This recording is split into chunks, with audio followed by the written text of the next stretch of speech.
we should be good now.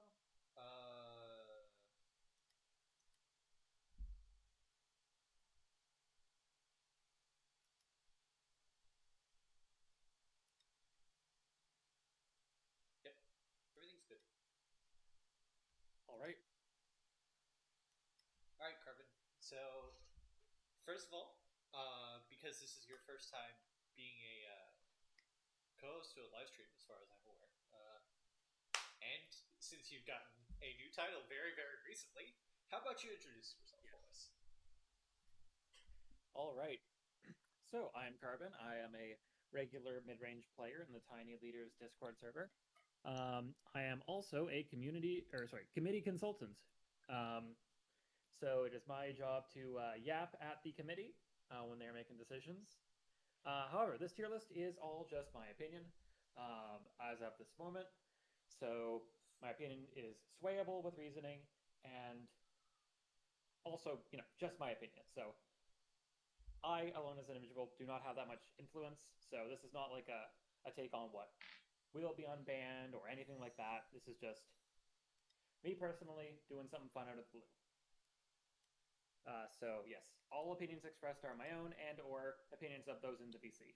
Yep, and Uh, if you don't know me for some reason, I'm Mecca. I'm a regular contributor here on the TLR Committee channel, as well as a Tiny Leaders player of the competitive variety myself.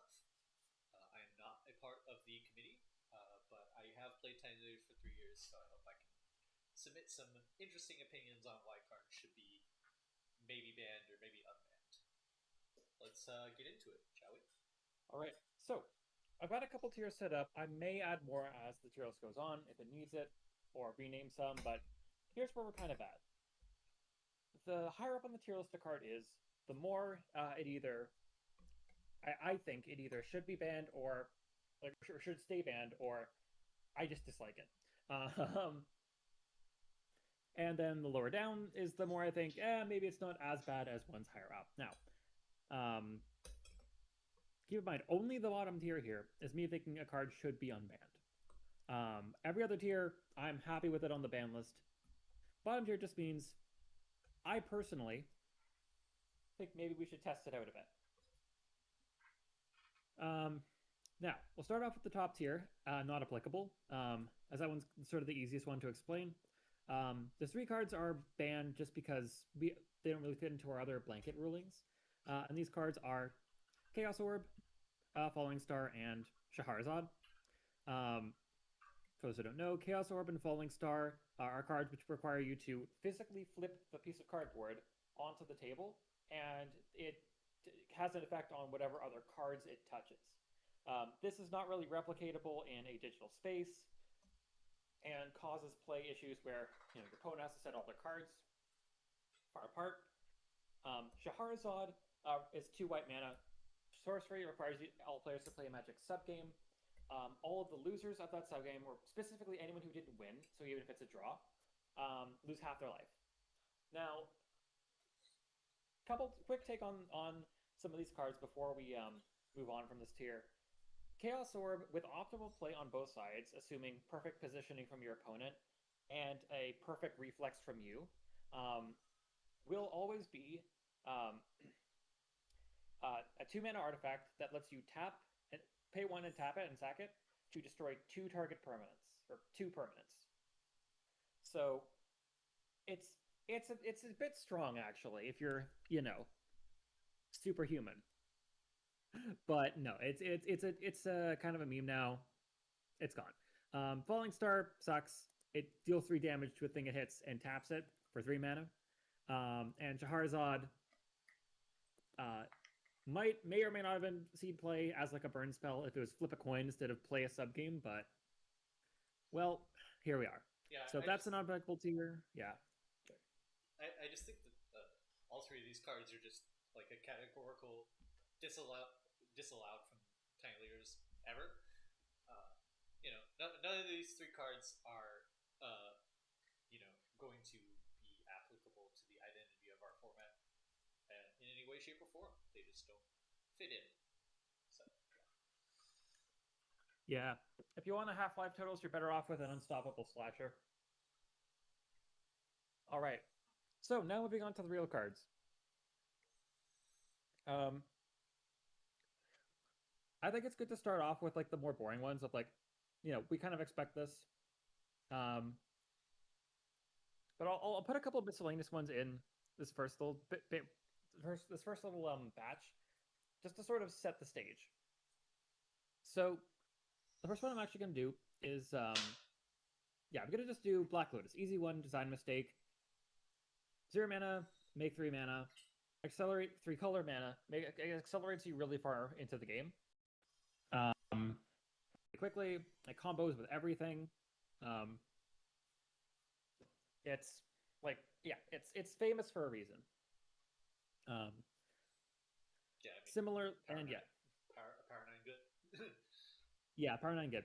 Now, before I rank the Power Nine, which obviously are going there, I'm gonna put another one, sort of as a bit of a signpost. Strip Mine and fundamental harm. Strip Mine, I think, is fundamentally harmful to the Tiny Leaders format, for the same reason that it's banned in Legacy. In Legacy, Wasteland exists as a fun little sub game that you play within a game of Legacy, where you're fetching your lands around Wasteland. You're debating if you want to play around it. Wasteland has play to it, and it's actually kind of fun to play around with it. Strip Mine, you can't play around it, so it's just kind of a feels bad when there's nothing you can do. It also punishes for playing basics, and it kind of just says like, why bother even playing basics if they're not going to protect you from anything. So I think yeah, Strip Mine's fundamentally harmful to the format, so that's kind of why I put it in there. So this is kind of to mark that that's what this tier means, is that it's still in the absolutely banned forever zone, in my opinion. But this is kind of like the reasoning behind it. Yeah, I think as one of the premier Lance players in the format, I can certainly speak to the power of Wasteland, and as a singular card can win you games as a Lands player, and Lands is a decent enough, uh, if not super top tier, game plan in the format, and Strip Mine would take that and basically multiply it by 10, and you would be dealing with not only feels bads, but just straight up competitive unfairness when it came to seeing that card across the table from you. So definitely still in the ban forever tier. Yeah. Um, Similar vein, Caracas. It's incompatible with the format. It neutralizes any commander which can't gain advantage from it. Like, um, ironically enough, like even like Slimefoot and Squee, for example, gains a sapling when it enters, but like any other commander that can't like play around it, kind of gets bodied. Yeah, it turns out we're playing a format what cares about having legendary creatures, and the card that gets rid of those for essentially free is too good to be in this one. It is interesting that a lot of the cards that are really atrocious for the format are either atrocious because like for the same reasons they are in Legacy, or for the same reasons they are in Commander. I And then mean, the third category of specifically tiny leaders, which we'll get to later. as the cross between Legacy and Commander, it makes sense, right? That's the position that we're in. Yeah, absolutely. All right, so um, then I'm gonna put my one. Let's see. Let's see. I'm trying to think of like what to do next. Yeah. So too close to the sun. So this is basically like I was thinking for a while about putting it Never Say Never, but then I'm like, no, there's like a thing about it. Either it combos with something in the format that it's just too good, like pushes it over the edge, or it just got like one little thing to it that means where it's like I wouldn't really say never. I would say never here. Yeah, Never Say Never is it's a 10 on yeah, sorry. I think this is like the place where Fourth Airlingus goes, right? Like this is just it's just got one Um too many pieces of text where you're like, okay, well, if it didn't have this on it, I maybe. will save my thoughts on Fourth Aerolingus for later, but I'm gonna put Maddening Hex in Too Close to the Sun. Hmm. Maddening Hex, like I think as cards get better in this format and as more life gain, like casual life gain enters the format, where you can just get incidental life from stuff in your decks, this will get more manageable. But I think the fact that it's random and that it can dome you for 6, so you can't really play around it that well, is what pushes it over the edge into Too Close to the Sun. And certainly in a 1v1 format, if you're outside of the enchantment removal colors, you're just stuck getting Maddening Text every time you play Yeah. Now, my personal opinion for maybe someday, I think easy signpost for this is um, good old. Let's put Vampiric Tutor. Never say never. That's Never say never is that's like a 10. hilarious because we It is a just 10. got done making an announcement that Vampire Tutor was never getting unbanned. Listen, this is my personal. Never say never means in 10 years, maybe. We're talking like decade long time spans. Like this is like 10 on the storm skill back when that meant something. Yeah, I get you. Yeah, I'm joking, of course. Wizards design team always meant 10 on the storm skill to mean, we have all our tools, we'll use them. Just don't expect to see this except for like once in a blue moon. Yeah, so it's like, but yeah, this is like an actual. I could see in 10 years looking at this. Um, but yeah, like never said it was like a 10-year horizon thing. So this is not a soft maybe. This is a very very hard, technically not impossible. Um, which is also where I'd put like the other two, including Imperial Sail. Where's Imperial Sail? There it is. Maybe someday. Gonna do a signpost for this one. Um, I think honestly, High Tide. Like I'm gonna have a look at why we banned High Tide. Um, Bandit DMC I, turned on the format for format power at the time. yeah, let me just look up It's towards the bottom. there. Yeah, A lot of these I mean, ban reasons are copy paste, just so you're aware. yeah, a lot of them are like brought It's over just a from general category. yeah, general category. So it's like, I think maybe someday I could see High Tide being visited. Maybe someday is more like on a shorter time horizon. I could eventually maybe see this being looked at. I, I am Um, uh, I am High Tide's number one unbanned support. I think this card could be unbanned tomorrow and it would do nothing. I just don't think it's a that is fair, modernly powerful Magic card. especially in a format where like you don't have as many pieces as normal High Tide decks do. You get one High Tide, and that's it. Yeah.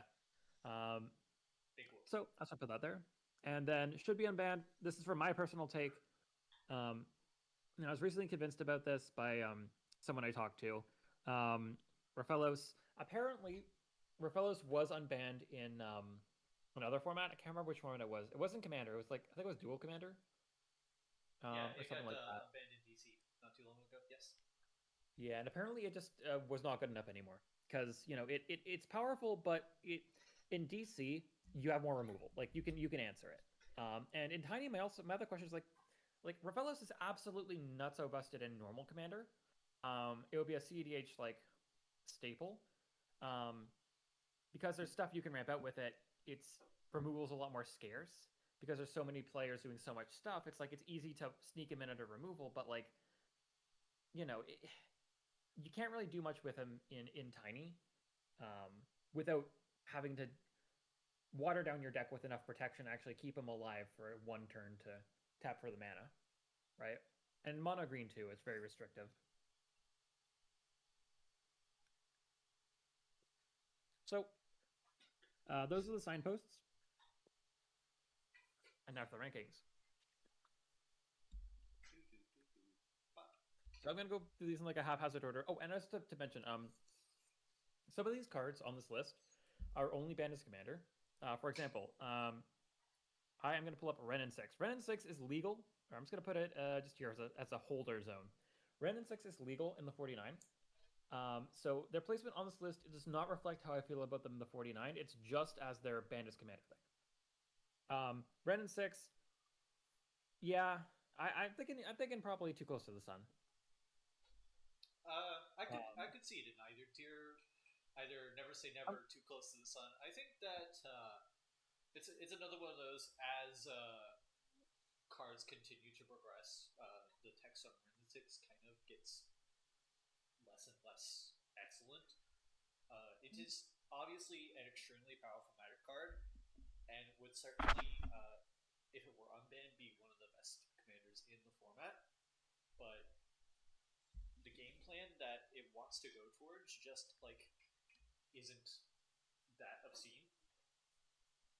So I can see it being too close to the sun. I could also see it being never say never. I think neither Yeah, is I'm incorrect. gonna. I think that the waste lock potential of it is a bit too close to the sun because it as a lands commander is just I think too good. Because like you have the fundamental pieces of lands, and you also because it's really the +1 that's going to be the thing that will always scale and get better as cards get released.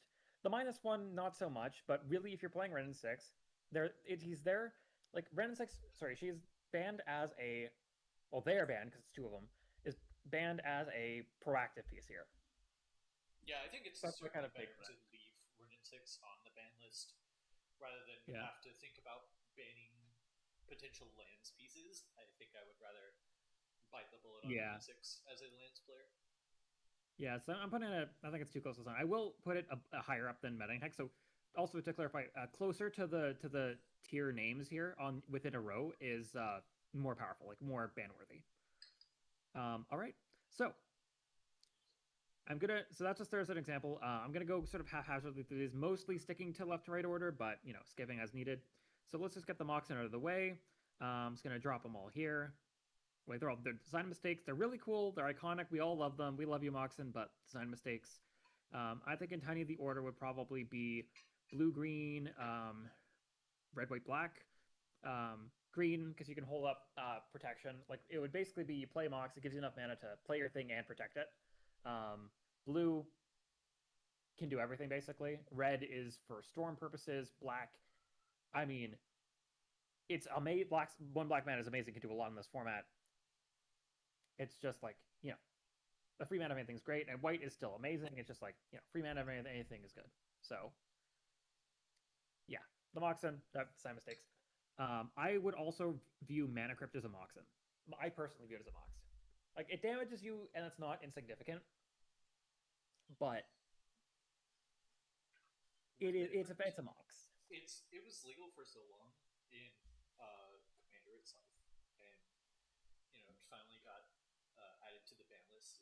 People are more want to question why it's banned in our format. I think, however, because of the nature of Time Leaders and wanting to disinclude all fast mana as much as possible from our format, uh, it is just a design mistake when it comes to the perspective of not wanting fast mana in the format. 1 second. Let me just do Greyfall.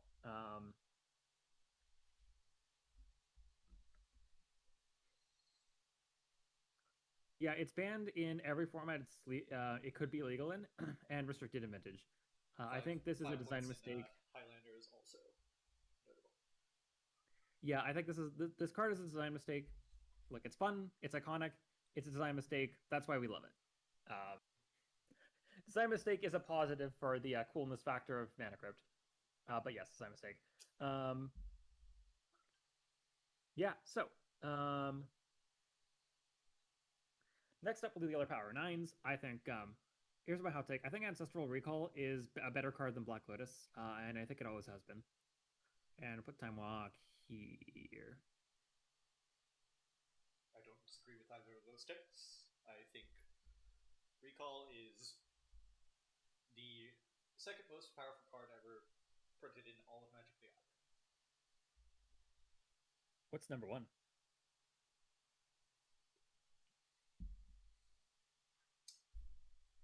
We'll get to that. Okay, that's all right. I'll have a fit. All right then.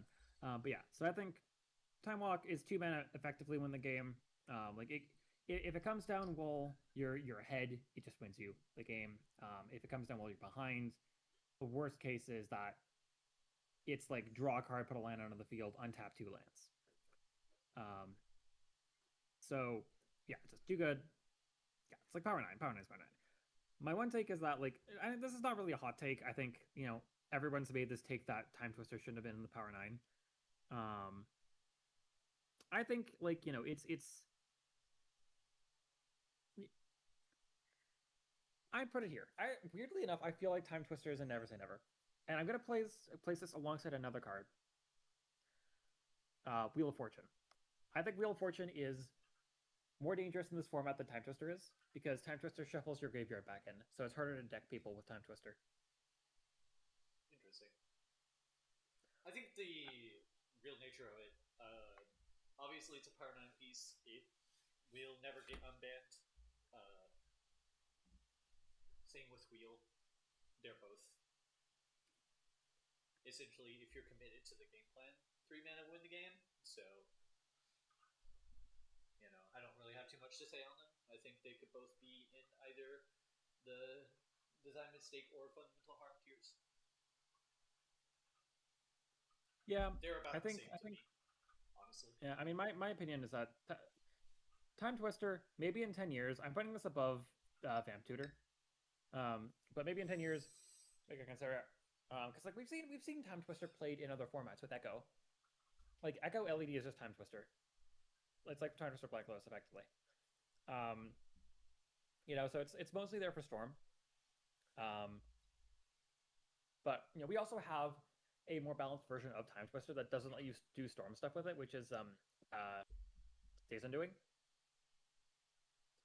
Um, but yeah, Leovold would play Time Twister. Then yeah, that's that. Speaking of, I'm just going to do the other Lotuses real quick. So Time Vault, design mistake. You know, the idea they had was cool. They eventually made a land that can do it better. Did it in a more balanced way, where you skip a turn and store a turn for like another day. Um, then there's, I was just going to put up Jeweled Lotus, I think is a design mistake. It's Black Lotus for your commander. Every commander wants this. The only reason that you didn't see it played a lot in casual EDH is because you would get thrown out of the casual table if you dropped the Jeweled Lotus. And it was like hundreds of bucks. LED, where would you put LED? I am actually in the never say never category for LED. Really? Yes. I think that people are very, very scared, rightfully so, of Underworld Breach combo lines with this card. Hmm. But I think that if we got to the point where we were banning Underworld Breach for other reasons, for the individual power of that card, LED could come back into the conversation of, hey, maybe this is a card that is unbannable. Its cost is not negligible. Uh, and Here's if you're doing other combos with it, you're doing something interesting. Aside from the here, obvious Underworld Breach. here's my take on that. LED can cast your commander.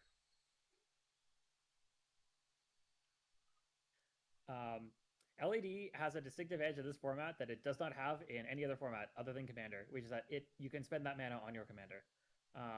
It has pretty much every LED combo I think that sees play in other formats.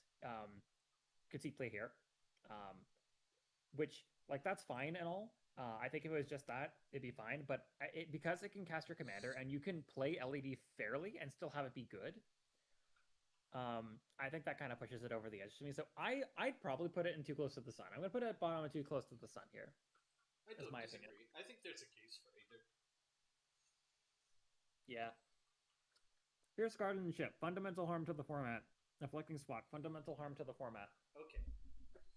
So this is within the context of we're playing a commander-based variant. Fierce Guardianship is my pick for the #1 design mistake. That card is positively, absolutely egregious. It should not have ever been printed. Ever. I agree. I think that there's a better card that they already had printed that protected every commander that actually needed it. Not of this world.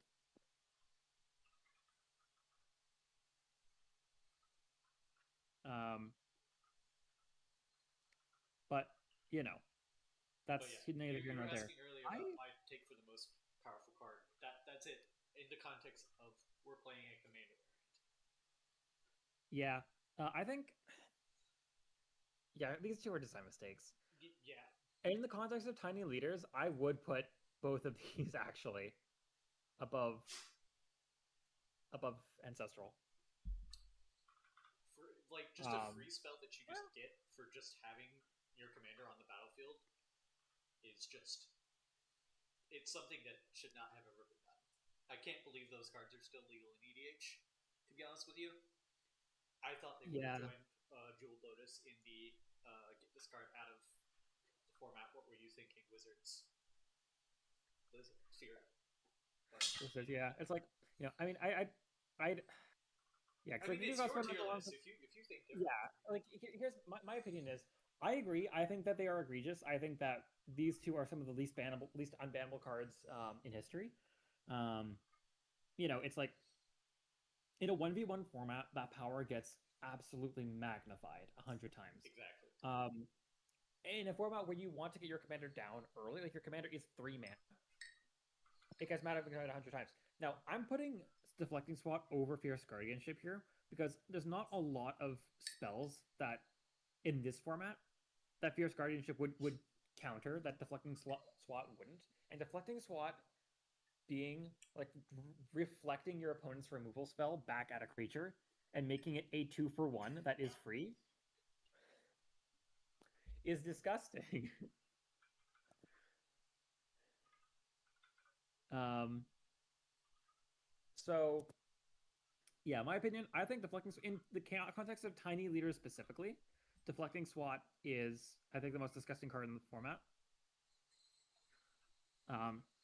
That is a net exchange of like one less card than ancestral, um, but it's free. So it's like 1 mana draw 3, 2 mana 0 mana draw 2. It's take your pick. Um, yeah, these two can kind of hover. It's like yeah, they're fundamentally harmful to the format, and they're design mistakes. I think yeah, this is tricky, but I would put them in either. Yeah, I think Partially because it's like once you reach this tier, it's like this is like the 100% like WTF tier, but it's sort of like what flavor are they? And these are the magical cards that are both. So I think I put it like this. I think that's fair. I mean, I think like again, as you say, between those top two tiers, there's not really that much of a difference. It's really more of a Yeah, casual could look at that card and be like, oh, hey, yeah, that's perfect. this is mostly Versus you might need to know a little bit deeper magic to know why yeah. Strip Mine or Caracas is so good. I mean, within the cards, more like how much do I hate them at that point? Um, yeah, Oko. I think too close to the sun. It I put it above Ren and Six. Um, yeah, no, I'm gonna keep it around the same level as Ren and Six because like the thing with Oko is it's removable enough that it's not. I wouldn't put it as fundamental harm like Caracas is, but it is Caracas. It is harmful for the same reason that Caracas is. It neutralizes your commander for no cost, um, and you don't even get to recast it. Yeah, for I think, me, yeah, this guy's fundamental arm. He's right next to Caracas. For me, it's simply like you say because you can't recast it. It traps it. Doesn't just remove your commander from being a relevant piece in the game, it also traps it on the battlefield as said irrelevant piece, which yeah, is I to think, me actually worse than yeah, Caracas, but they are, one is a land, one's a 3 mana planeswalker, which is why I'm willing to put it below for me. yeah. Honestly, I put it here because like again, it's 3 mana instead of 0 mana, and you can kill it. There's better planeswalker removal in Tiny now, so I put it as too close to the sun, which feels insane to put Oko here, but you know, I, yeah, I think it's weird, but I Fire think yeah, design, yay! I mean it's weird to put it not as a design mistake because I weirdly enough don't think it qualifies as that for this format, I don't disagree. which feels insane to say, but yeah, I think too close to the sun. It's still yeah. Mishra's Workshop I think is fundamental harm, um, because like it sticks around.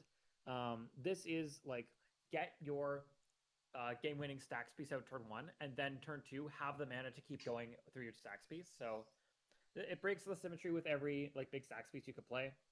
Um, it's fast mana. Like it's 0 mana crypt. Yeah, it's just a fast mana piece that is printed on land instead of an artifact. I Yeah, think mana there's no vault. Sorry. reason to discuss it further as anything other Yeah, than fundamental art. yeah. Tabernacle. I'm putting it as too close to the sun. I think that it would push lands over the edge of Um, being too strong. this one's a fundamental harm for me for the same reason that Grokkus is.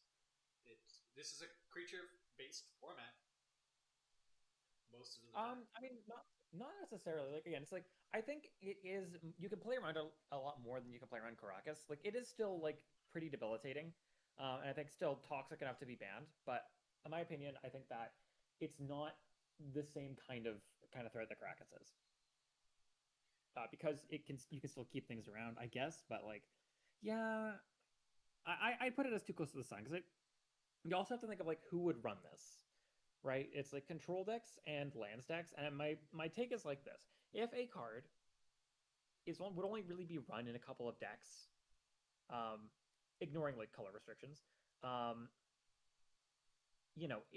and that's why it's super broken. Like I put it in too close to the sun because like again, it's like it would be run by lands, it would be run by control. No other deck would want to run this because proactive decks couldn't really afford to do their thing. So I put it around here. All right, Thoracle, fundamental harm to the format. One of our biggest pulls over CDH is we do not have Thoracle. Now, jokes aside, I love CDH. I play Blue Farm, so I have nowhere to speak on this, but you know, I think that's um, it's too fast a combo piece. I think it's. I don't think it's. I wouldn't say it's a design mistake. I'm kind of 50-50 on that, but I think it would be fundamentally harmful to the format for Thoracle console combos to be most of the wins. Yeah, I don't think it's a design mistake at all. I think this card is actually designed extremely well. It is just this is a card that happens to be outside of the parameters of what we want Tiny Leaders to be about, and therefore would cause fundamental harm were it to ever be unbanned. Yeah. Um. All right, Mana Vault. Um. I wouldn't call Mana Vault a design mistake. Like it's fast mana. It's like fast mana we don't want in the format. But I think unlike the other ones, this is like it's definitely the worst of the fast mana in design mistake. And I wouldn't call it fundamental harm because like what are you powering out with Mana Vault, right? Like you would have to make a deck to break Mana Vault, which a deck that does not currently exist in Tiny as a playable deck. So So I think because of that, I'd put it as top of Too Close to the Sun. for me, I actually think Manifold is a never say never. Hmm. Reason being, we already have Zerta, which is a combo deck that exists and is pretty fair in the format. We have, although it is underexplored, canon is legal, and so Mana Vault would just slot right in alongside the monoliths that are already present in both of those decks. And outside of that application, it really wouldn't be seen to be played. The problem, of course, with Mana Vault is the mana cost of the card itself. If it costs 2 instead of 1, I think this card would not be being discussed as a bannable piece. It is just simply too high of an efficiency rate, and that's why it's on the ban list. But if the power curve of Magic continues to accelerate at the pace that it is, I think it could see an unban at some point in time. Yeah, honestly, I'm gonna put it between Meddling Hex and Wheel of Fortune. I think, like, it's still like, yeah, this is for sure banned, but I would rather see this unbanned than anything above it. So, yeah, all right. White Plume, I'm gonna say maybe someday. Like, I know it's a kind of hot take because it was recently banned. I hate playing against White Plume. I think maybe someday if every color gains initiative creatures gains ways to like steal the initiative, maybe. But, eh, you know. I just, for me, White Plume is too close to the sun. I think it just does a little too much for me. It commits to the board at 3 mana. It's not a terrible body. It's 2/3, um, or 3/3 rather. Actually, it essentially has vigilance, or it gives another creature vigilance, and Yeah, I it guess gets you a if it didn't land. It just does like one too many things. if it didn't also untap another creature, it's like yeah, I think if it didn't have this line of text, it would be back to like maybe someday. But yeah, I think it is a bit too close to something because like the only times I've ever been able to beat White Plume is when they drop it on an empty board and I flash in Bowmasters. Outside of that, I haven't actually been able to beat it unless like they draw so atrociously. I was Um, White Plume Adventurer's #1 abuser when it was legal. I played the shit out of that card, and I would be the first one to tell you that card should not be unbanned in this format, at least for now. yeah, I think I'm I gonna think put it. bottom of Too Close to the Sun is about the right place for it, though. Yeah, Soul Ring. It's similar to Manival. I mean, my main thing with Soul Ring is like it's gonna go into design mistake. Um, but it's like I wonder what decks would play it Yeah, I think because that it doesn't let for you sure you power would out see any. like Emery playing it. Gut obviously would want it. For similar Hmm. reasons, I believe Najila, Yoshimaru, Rograk. Um, it's just like with it being so ubiquitous uh, at powering out your pieces, uh, essentially 2 turns ahead of time, you're just like I Well, think that's kind of it's like the problem not with like a it. terribly designed card, but it just is one. It's another card for me like Thassa's, where it's just not really what we want Tiny Layers to be about. Yeah, I put it there because like my main thing is that like in normal Commander, it does let you power out your pieces more one turn at a time because it's like your pieces are like high mana things. But in Tiny, the colored mana matters a lot more.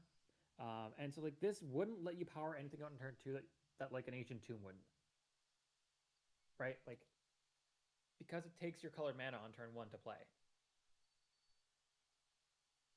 I mean, yeah, I guess if we like my theory line of thinking here is like if we did pull out Soul Ring from the ban list, you would see a lot of like Arcane Signet, the Talismans, the 2 mana rocks would start seeing more play because now you untap on your turn two with 5 or 6 mana, depending on Yeah, but what you've you gone down a cast. number of cards. I mean, there are plenty of decks that are more than willing to exchange cards for mana generation or acceleration. Well, Morath. I mean, fair. Yeah, I don't know. I think fundamental harm is fine. Um, true name.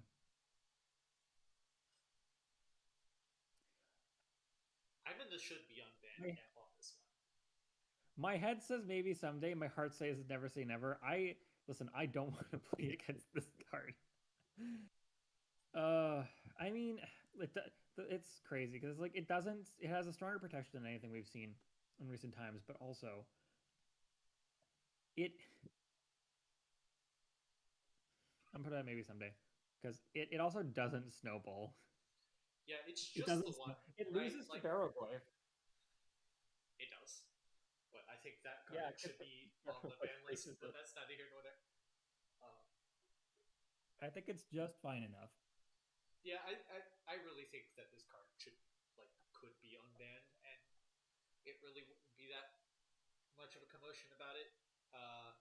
People are scared of it because protection from players in a 1v1 format is a scary thing, but like the fact that this card is in blue makes it a whole lot less scary than it could be if it were in like literally any other color. Yeah, yeah. I think honestly, like, yeah, but maybe someday for me.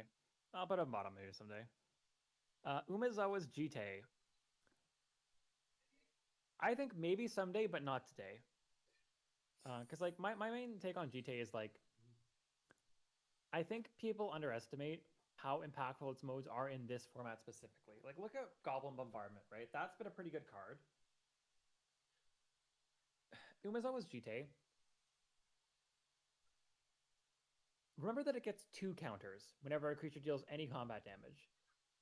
So, like, you can most creatures in this format that are not like the big threats. You can just spend 2 charges and assassinate them on the spot. Um, Ren 6 can still ping things here. Like Alma Bombardment still pings things here. So it's like, you know, with Jite, you can block something, then remove the counters after the creature you blocked that was holding the Jite died, and then kill the thing that you blocked. Or, you know, I think I just think that the -1/-1 on Jite is a lot more impactful in this format than people are giving it credit for. In my opinion, this card is the most unbannable card on this ban list by far, and it's not even close.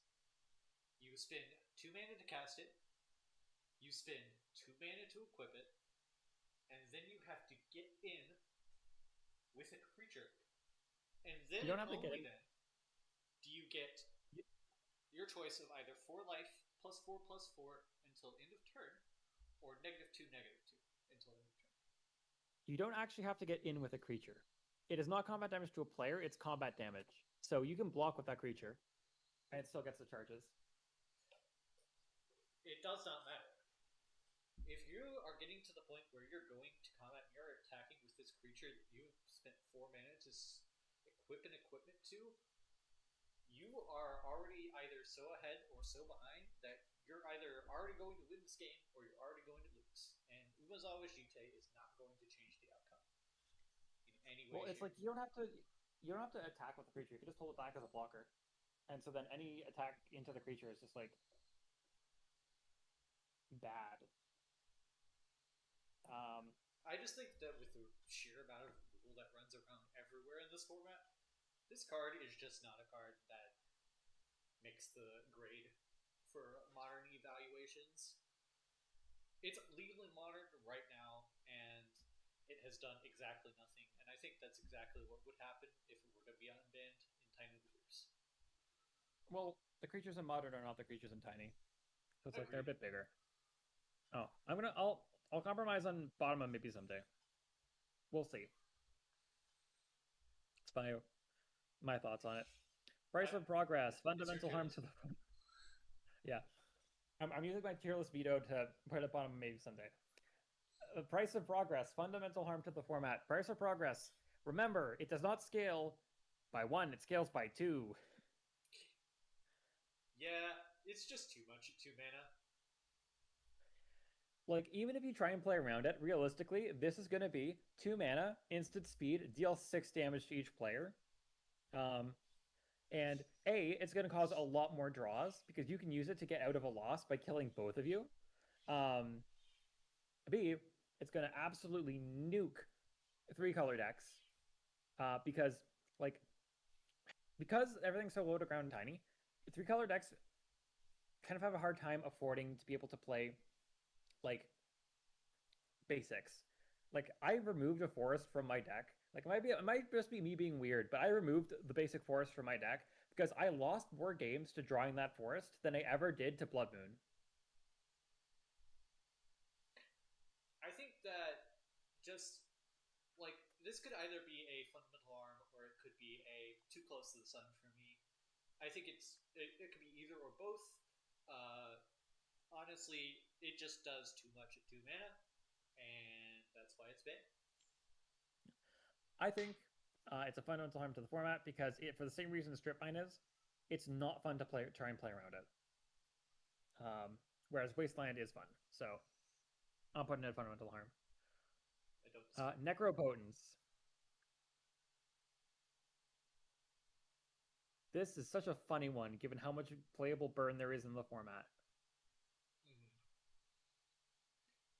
Because without the fast mana to I support will it, say for me, this is a never say never. honestly, I kind of feel that. I'm putting it higher up, but like, here's the thing: in most formats, Necropotence has support pieces. Like, why is drawing a lot of cards in this game good? Because you can do a lot of stuff with them, obviously.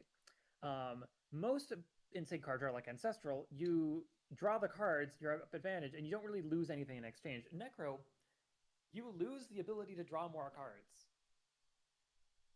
So with Necro, you need to play it, pay enough life to make it worth playing a 3 mana enchantment that stops you from drawing cards for the rest of the game. And then either find a way to get rid of it, or win with the cards you got off of Necro.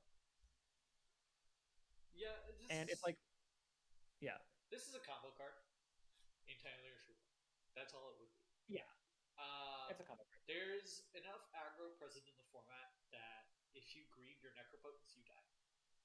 And at 3 mana, it's just triple black pips. There are very few decks that would want to play this if we unban it, and it's even with ritual, it is an expense for that life total. The other part of it, you don't get the cards right away. Your opponent gets until the instant to do things to you. Yeah. And you also have to have the mana to use them. And in this format, we do not have a lot of fast mana. Like, you know, in CDH, Necro's insane because you can play, you know, you have a lot of fast mana to play it and pay like a bunch of life, find your combo pieces, and then combo at instant speed with like a Born Upon the Wind or whatever. I don't know. I've only ever played Blue Farm, but Yes. like in this format, you do not have 40 life, and you do not have the fast mana to back it up. So you're missing parts of the combo that it would do. So I think, yeah, I think Never Say Never is actually where I go. Mind Twist. Never Say Never. Can you remind me what this one does? I don't even know off the top of my head. It's X and a black. Discard X cards at random. Target player? Target player.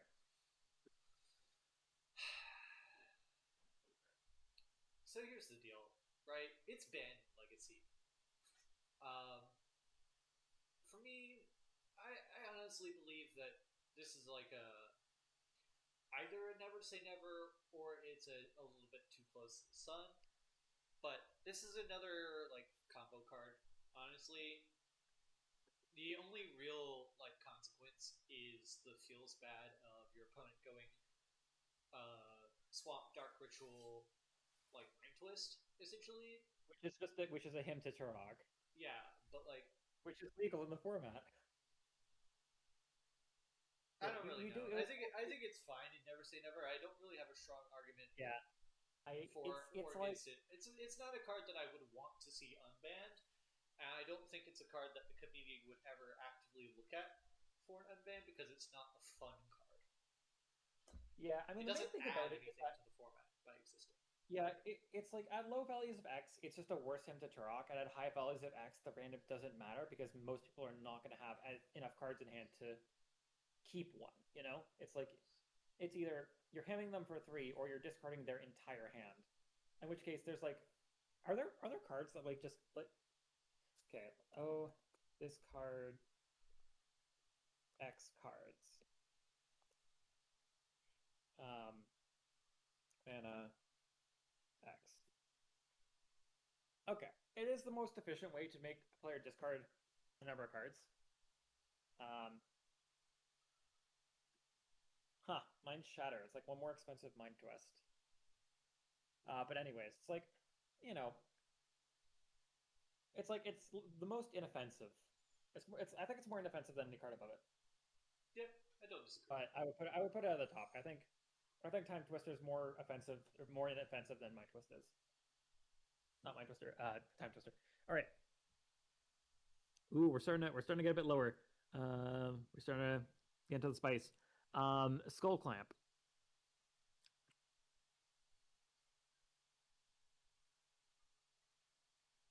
Yeah, I pretty much agree. Yeah. I mean, I would like it as a Cyclone and Squee player, but exactly. Actually, I don't know if I like it. The decks that would want it would really want it, and it would be very extremely good for those decks. And then the rest of the format, would have to figure out a way to beat that much card draw out of set decks. One of Slimefoot's weaknesses, and also because Morath, the deck that I happen to play, which would absolutely play the shit out of this card, um, like both of those decks as examples, one of their weaknesses, one of the ways you can beat them is by getting over on card advantage over them because they don't Hmm. have a whole ton. They have some, but not like an extreme amount compared to what other decks can produce. Skull Clamp fixes that problem and fixes it at an extremely efficient rate for what it is. You can Urza Saga this thing, and you're it's just like two cards for that price. You're doing one too many things. I think this is like right next to White Plume for me, like right above Hmm. White Plume on the. This card just does like one too many things. Yeah. Like if this was an equip two, or if it only drew one card, I think it Or could if be it gave fine. +1/+1, like if the actual boon was stronger, it would be a weaker card. But yeah, Like if it didn't kill the thing it equipped you yet. it All just right. it just like And one too many things. all right, my nemesis has approached. Um, here. Whoop. There we go. That's where I put fourth Aerlingus. It is a design mistake. I think it is. I would rather see all of the Moxen and everything below them get unbanned than fourth Aerlingus. I hated that card. That card was one of the worst things I've ever played against, and I nearly quit the format because of it. Yeah, obviously my opinions on fourth are a whole lot less harsh. I think the card just is definitely either a fundamental harm or a too close to the sun, whichever you want to say it is. Um, there are just too many lines of text on the magic card. It does too many things. If it was just an X spell, make a bunch of hasty bodies, it would be fine. If it was just X spell, you get the monarch, it would be fine. Or if the knights only could give you the mark, it would probably be fine. But no. Or if they were 1/1s. Or if they were one ones. It just does too much at too little mana cost. Uh, it deserved the ban that it got. It should always be on the ban list and probably shouldn't ever be unbanned. Uh, This card, I'm going to rant about this card. So this card won you the game at any stage you cast it at. If you were ahead, it closed the game out. If you were at parity, it closed the game out. If it was turn 3, you cast it for 1, get the Monarch, and then you can hold it the whole game. And you just won the game off of that. Because you kept the 2/2 and could keep attacking, and it has trample. Um, and there was no way you couldn't block against it. And it was basically just like at any moment past like when you could cast it for X=3, like if they drew it, you died. If you were not playing blue, you died no matter what. I was playing Force of Despair for this one card, and it wasn't even good enough. Um, yeah, my one it's like thought about this card is that I do think, at least a little bit, it was a victim of how strong Boros and Boros adjacent decks were at that time, having a Johnny fourth White Plume all being legal at the same time, and that like it itself is like relatively less strong, but in the I, context of that specific moment, it was too good. Um, I but disagree. the thing that just pushes it over that like line for me is the one or more creatures part. If it was only the human knights, I would be like, maybe someday we could see this get an unban. But it's just you just have to deal combat damage. It doesn't care what you do. That just is obscene. I think that doesn't entirely matter. If that line text weren't on there, I would still put it where it is. Like at that point, that's flavor text. Like practically it wasn't, but uh, here's the thing: fourth Aerlingus, it wasn't just like Boros aggro pushed it over the edge. Every Boros deck that could play it played it. Jeskai played it. Naya played it. Mardu played it. Whatever Mardu decks were there at the time. And it was Mathis. always the exact like Mathis, yeah, like it was always the exact same play pattern. Play pattern one. They play turn three or turn two if they had some form of like Simeon Spirit Guide or whatever. It comes out, they pick up the Monarch, they hold it for the rest of the game because this is such a low investment card. And with the extra card draw, they just win. Play pattern two. Um, you are at parity. They play this, they win because it's two times X damage, which is insane. And it sticks on the board. So even if it doesn't kill you, what are you going to do against that board? Um, Situation three, you have an insurmountable board.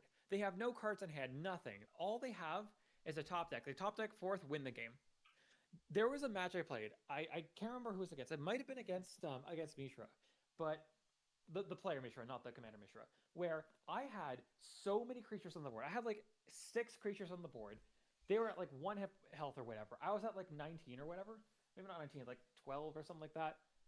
And with 6 untapped creatures, the only reason I survived that game was because I played out a Deathrite Shaman because I thought, you know what? The only thing that could possibly kill me here is if you top deck Force, or not Force, Fourth Aerolingus, and play it, which would actually kill me. I was like, doing the math, I was like, oh my god, it would kill me. I hate that. I played Deathrite, I won that game because they top decked Force, or not Force, Fourth Aerolingus, and it was just not enough to kill me at that point. And it's like the situation where Fourth Aerolingus did not win you the game on the spot was so extreme that it's like I I I rest my case. I would rather, honestly, no. Time Walk is a similar. Actually, I would rather see Time Walk unbanned than Fourth Aerolingus. I think Fourth Aerolingus was stronger than Time Walk. Time Walk wins you the game if you're ahead, possibly also if you're at parity. It does not win you the game when you're behind. It cycles when you're behind. Fourth Aerolingus win you the game on the spot from any point. Yeah, I mean, Time Walk's a combo card, whereas Fourth is a any A deck that combo plays with it can. the game. It combos with itself. But yes, anyways, that is my long-winded rant on Fourth Aerolingus.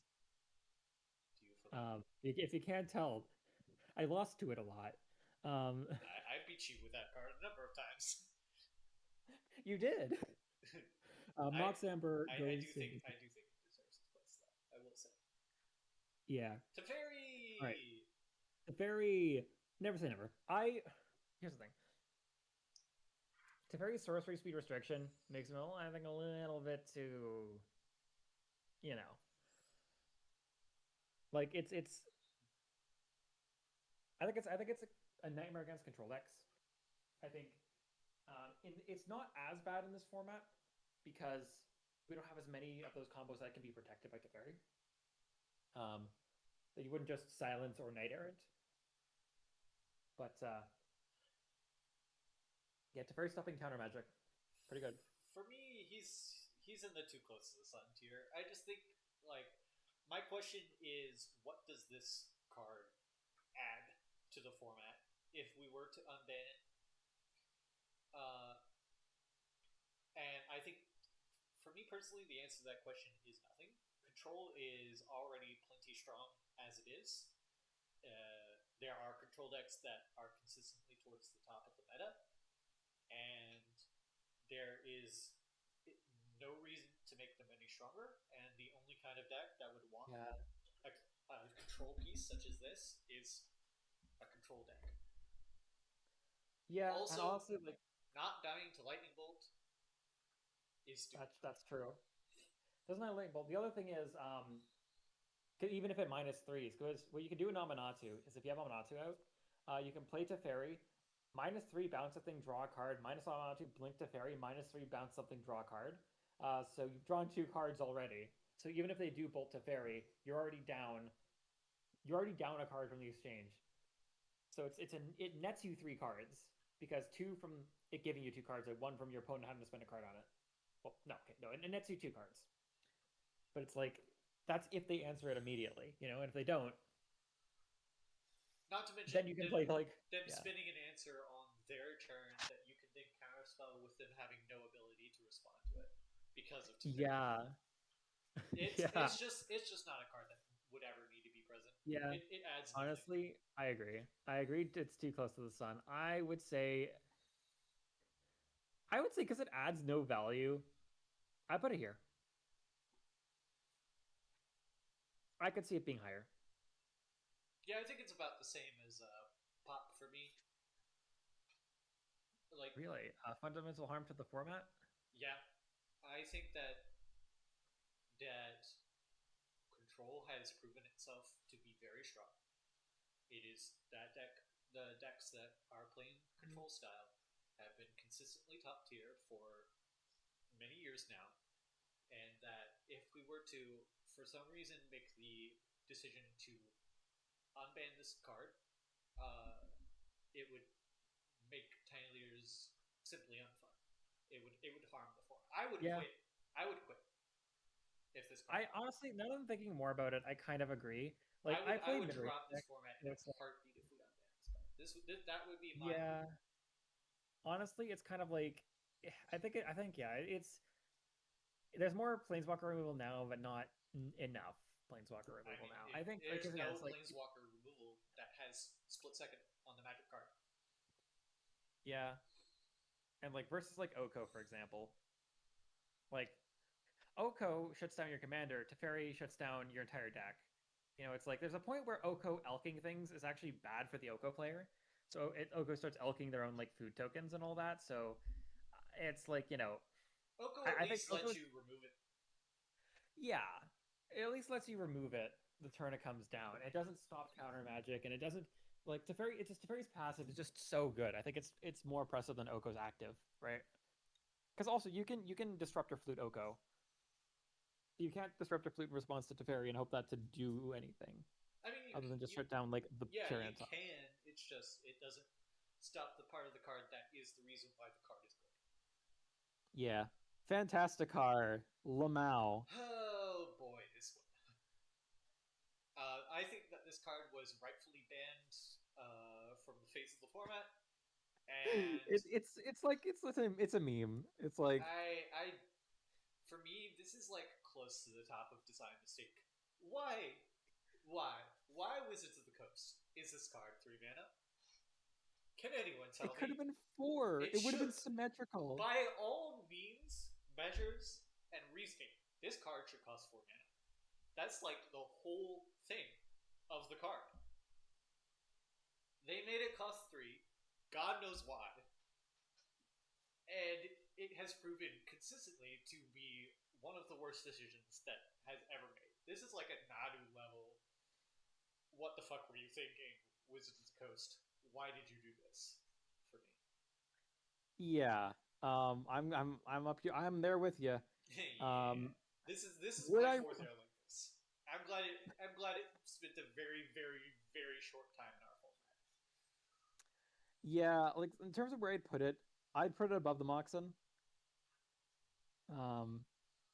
Like basically, would you rather see a Moxen unbanned or this if you had to choose one? I would rather have all of the Power 9 than this. Give me the Power 9 before you give me Fantascar.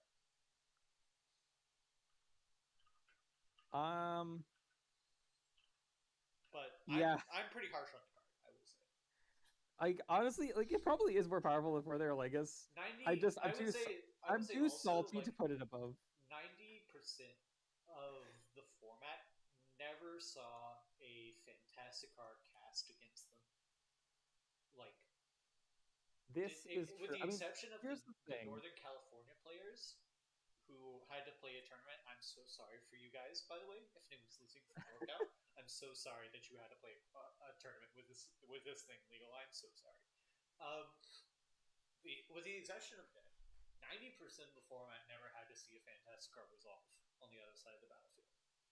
I mean, my main question is so okay, let's exclude it as a commander. Like, let's say it gets banned as commander, right? How powerful is it in the 49? So you know how would you say that VV is a very highly played deck in our format? I haven't seen it a lot, but I guess. So VV wasn't it, in my opinion. It's a decent deck, but it doesn't really see a whole lot of play. Uh, it was in the top 5 of that Northern California tournament that I'm speaking on Right. because of it being able to run Fantasma. So that single card took a solid but relatively underplayed and not exactly top tier deck from being that to being this is top 5ing a tournament. And if I'm correct, what I remember with the discussion about the Fantascar, there were multiple VV decks at that tournament. So I think it earned its place, and I'm glad that the committee made the correct decision.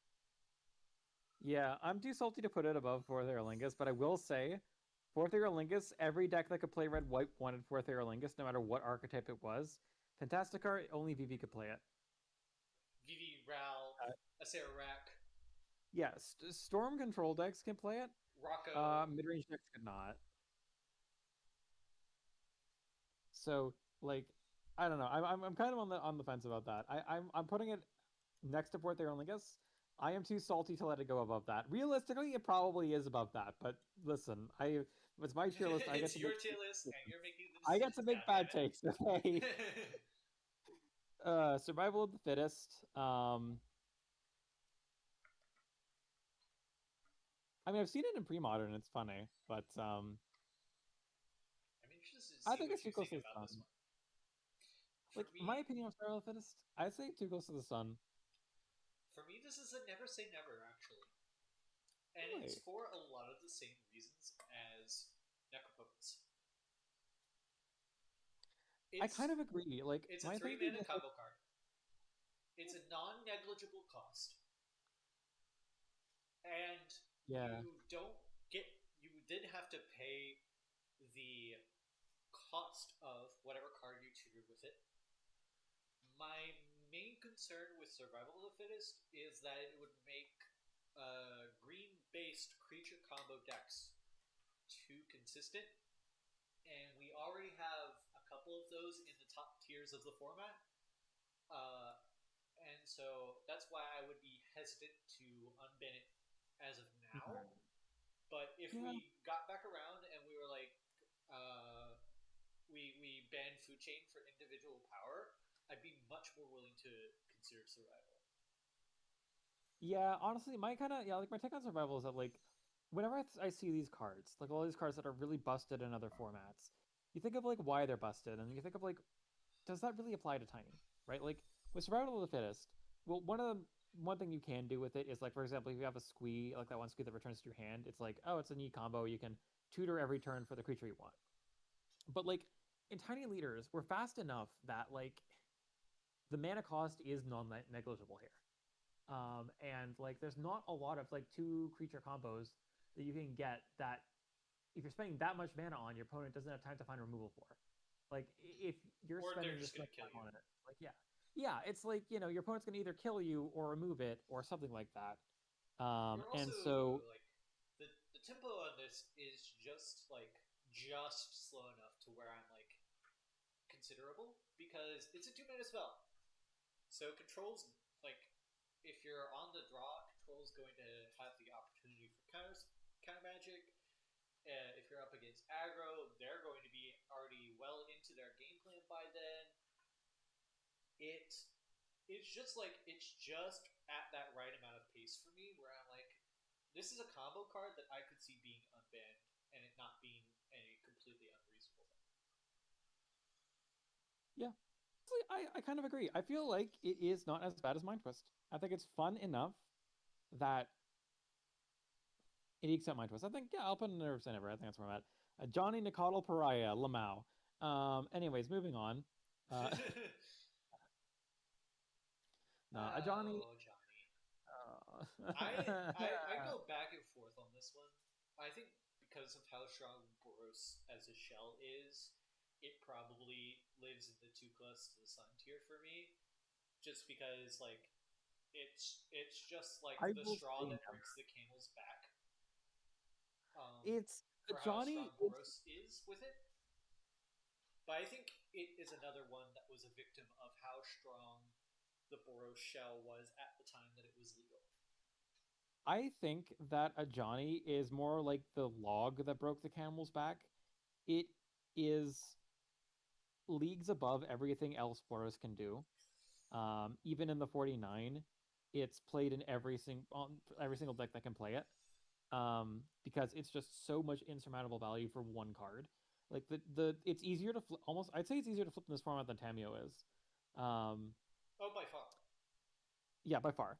And so it's like because you don't you don't have as many brainstorms.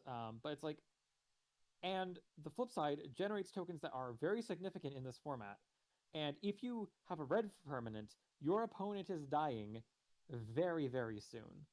Like, it's like this plus Goblin Bombardment, this plus your commander, this plus Rog Dog, Yep. or This this is plus this is like Rog anything. top of too close to the sun for me. I don't think that Ajani is designed poorly. I don't think that Ajani is a card that exists outside of what Tiny Leaders does. I think that it is just simply too much for too little. Yeah, I think if You a put Johnny was nothing three into this mana, card and it gives you everything, and that's why it's yeah, and rightfully so. I think it, I think a Johnny is for 3 mana maybe, but it's like look at this. It Would takes over the game if you can't kill it right away. I wish I It's could just be a like Johnny's Pride mate, if you know what I'm saying. get in line. All right. I yeah, I mean I'm kind of in the mood for and like thinking about design and stuff. I think it's really it's just like, you know, yeah. My big argument against it being a design mistake is that like the card itself doesn't do like anything egregious like what these other cards in this tier do. It's just Yeah, because of I how much value it presents is why it is bannable and should be banned. I don't think any card legal in the 49 can go in design mistake right now. I agree. Like, yeah, I've played against it and I've beaten it before in the 49. I guess. Yawgmoth's will. Um, I have a spicy one on this guy. I This is immediately I'm going and never say, but I'm never say never. this is a should be unbanned for me. Oh, I It's mean, 3 mana. honestly, It's a sorcery. it doesn't do the same kinds of things that Overworld Breach does. Like one of the things that back when Breach was being played a lot, back when we started like Graveyard hitting it out, but like one of the crazy things Breach can do is that it can reuse the same removal spell over and over and over again. Yawgmoth's will forces you to not do that, and it's 3 mana. Exactly. So Is it a sorcery or is it an instant? I actually forgot. sorcery. Okay, I was correct. Um, it's a one-time use effect that would be seen as a piece of play purely for either combo or purely to like win the game if you haven't been proactive about hating out your opponent's graveyard, which is a thing that you're doing in Tiny Leaders all the time anyway. So you're only Yeah, winning with a will if you're either if you're playing a combo deck and you're doing something combo related with it, or your opponent has not presented the ability to do one of the most essential things in Tiny Leaders, which is remove your graveyard. That's why for me it's a yeah. could be unbanned, especially I, at I 3 can mana. I can see it because it's like worst like with Underworld Breach, for example, right? Like you need setup to actually make that work. It's not a Snapcaster. You need at least 4 cards in your graveyard to make it a Snapcaster mage. That doesn't leave behind a body. And like this, it's 3 mana, but you don't need any cards in your graveyard to do it. And this says you may It play lands and cast spells from your graveyard. So you can play cards from your graveyard. So it's like I I think it also just doesn't that this do is the same like combo lines as Breach with like Brain Freeze because it's one time use. It is like Breach is legal. Why is this card banned? It's worse. This is a worse Underworld Breach at one more mana. Why? Why is this card that we have back?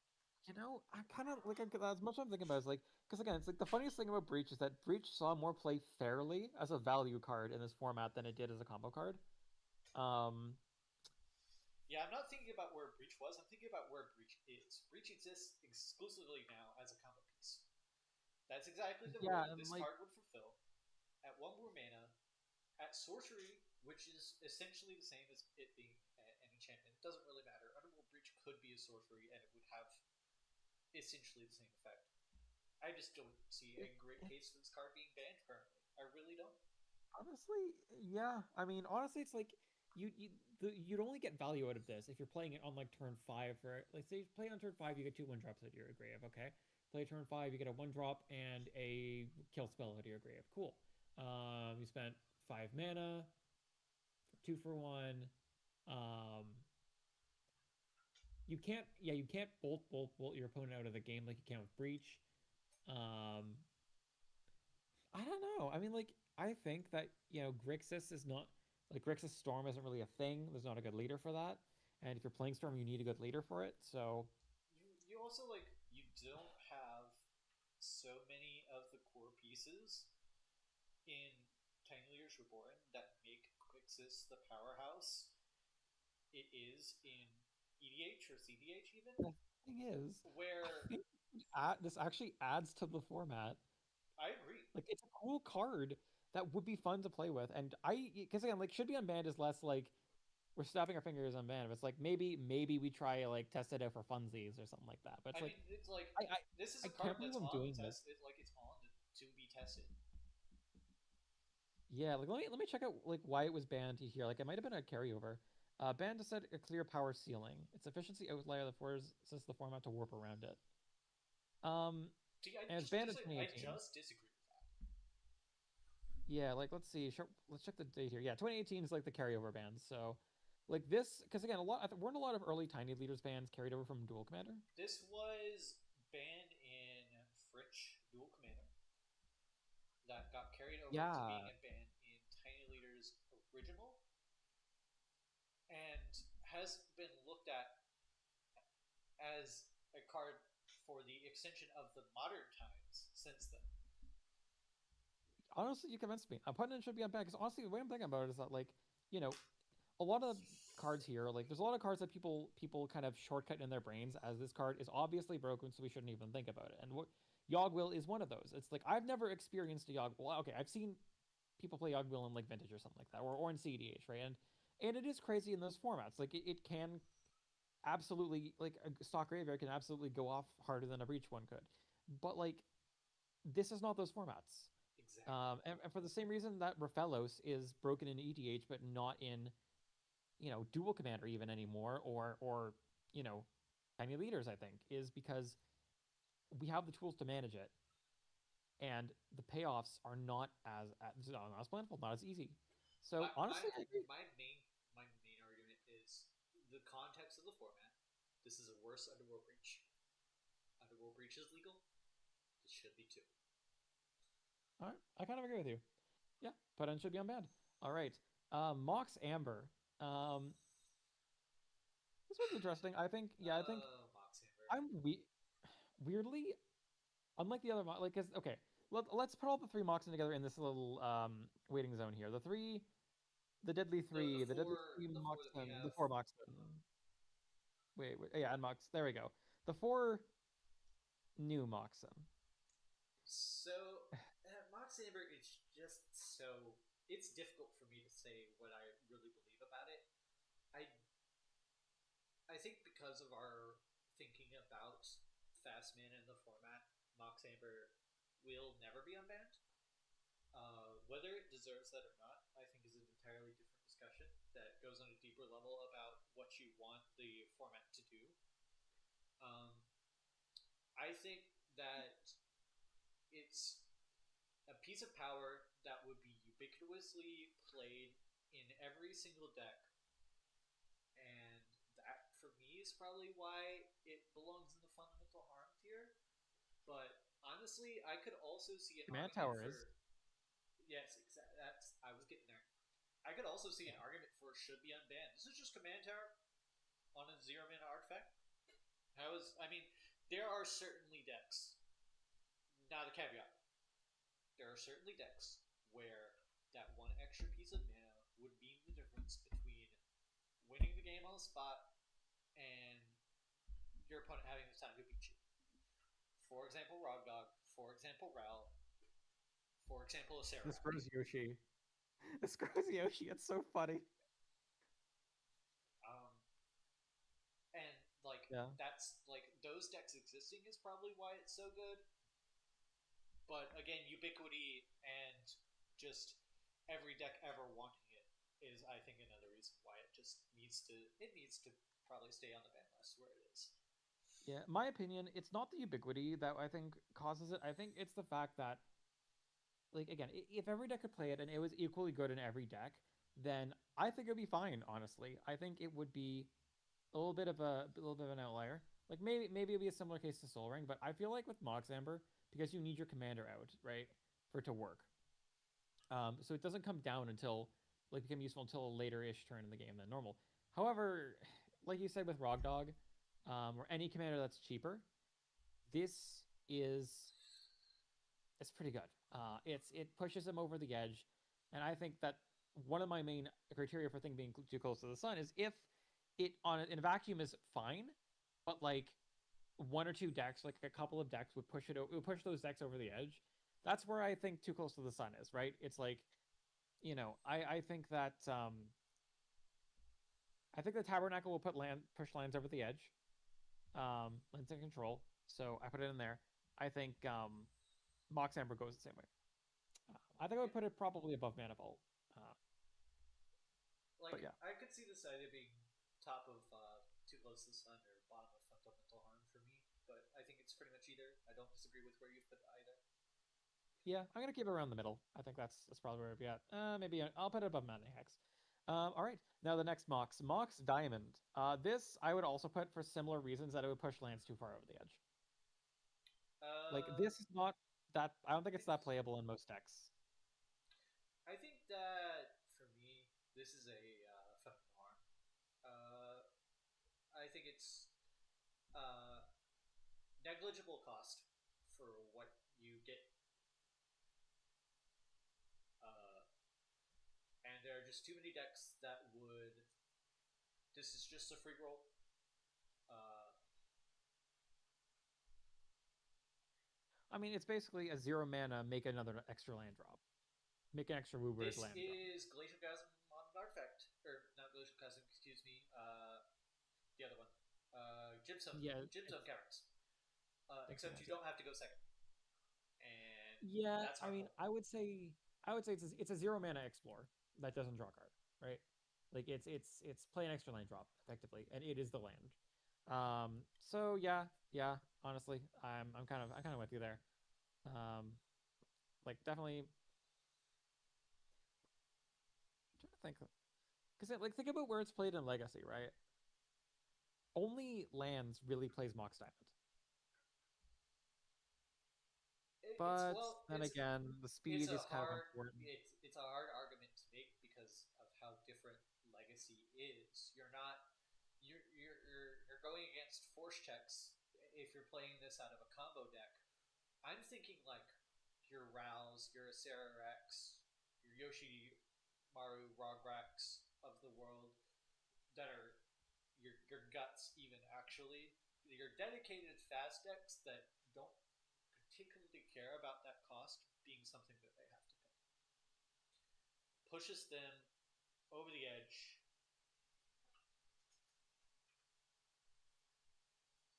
Yeah. All right. Uh, I think it could be in either spot, to be honest with you. I'm gonna put it on top of too close to the sun. Like maybe it's just because I'm a zoomer and I haven't played against Mox Diamond enough, but like I think that it is probably just like on the verge of there, almost. And while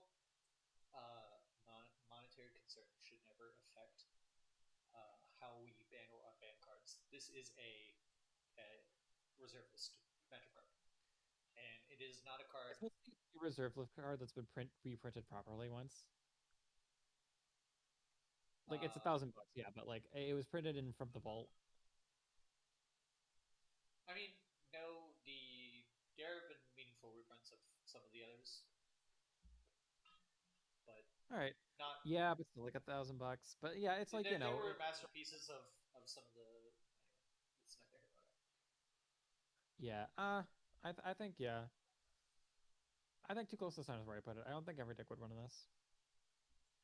I think it's like similar to Mox Ember, but League's more powerful. Mox Opal. I am putting this in Too Close to the Sun. I think ahead of Mox Amber, because this this would not be as ubiquitous, but this would push every artifact deck over the edge. Like this would be,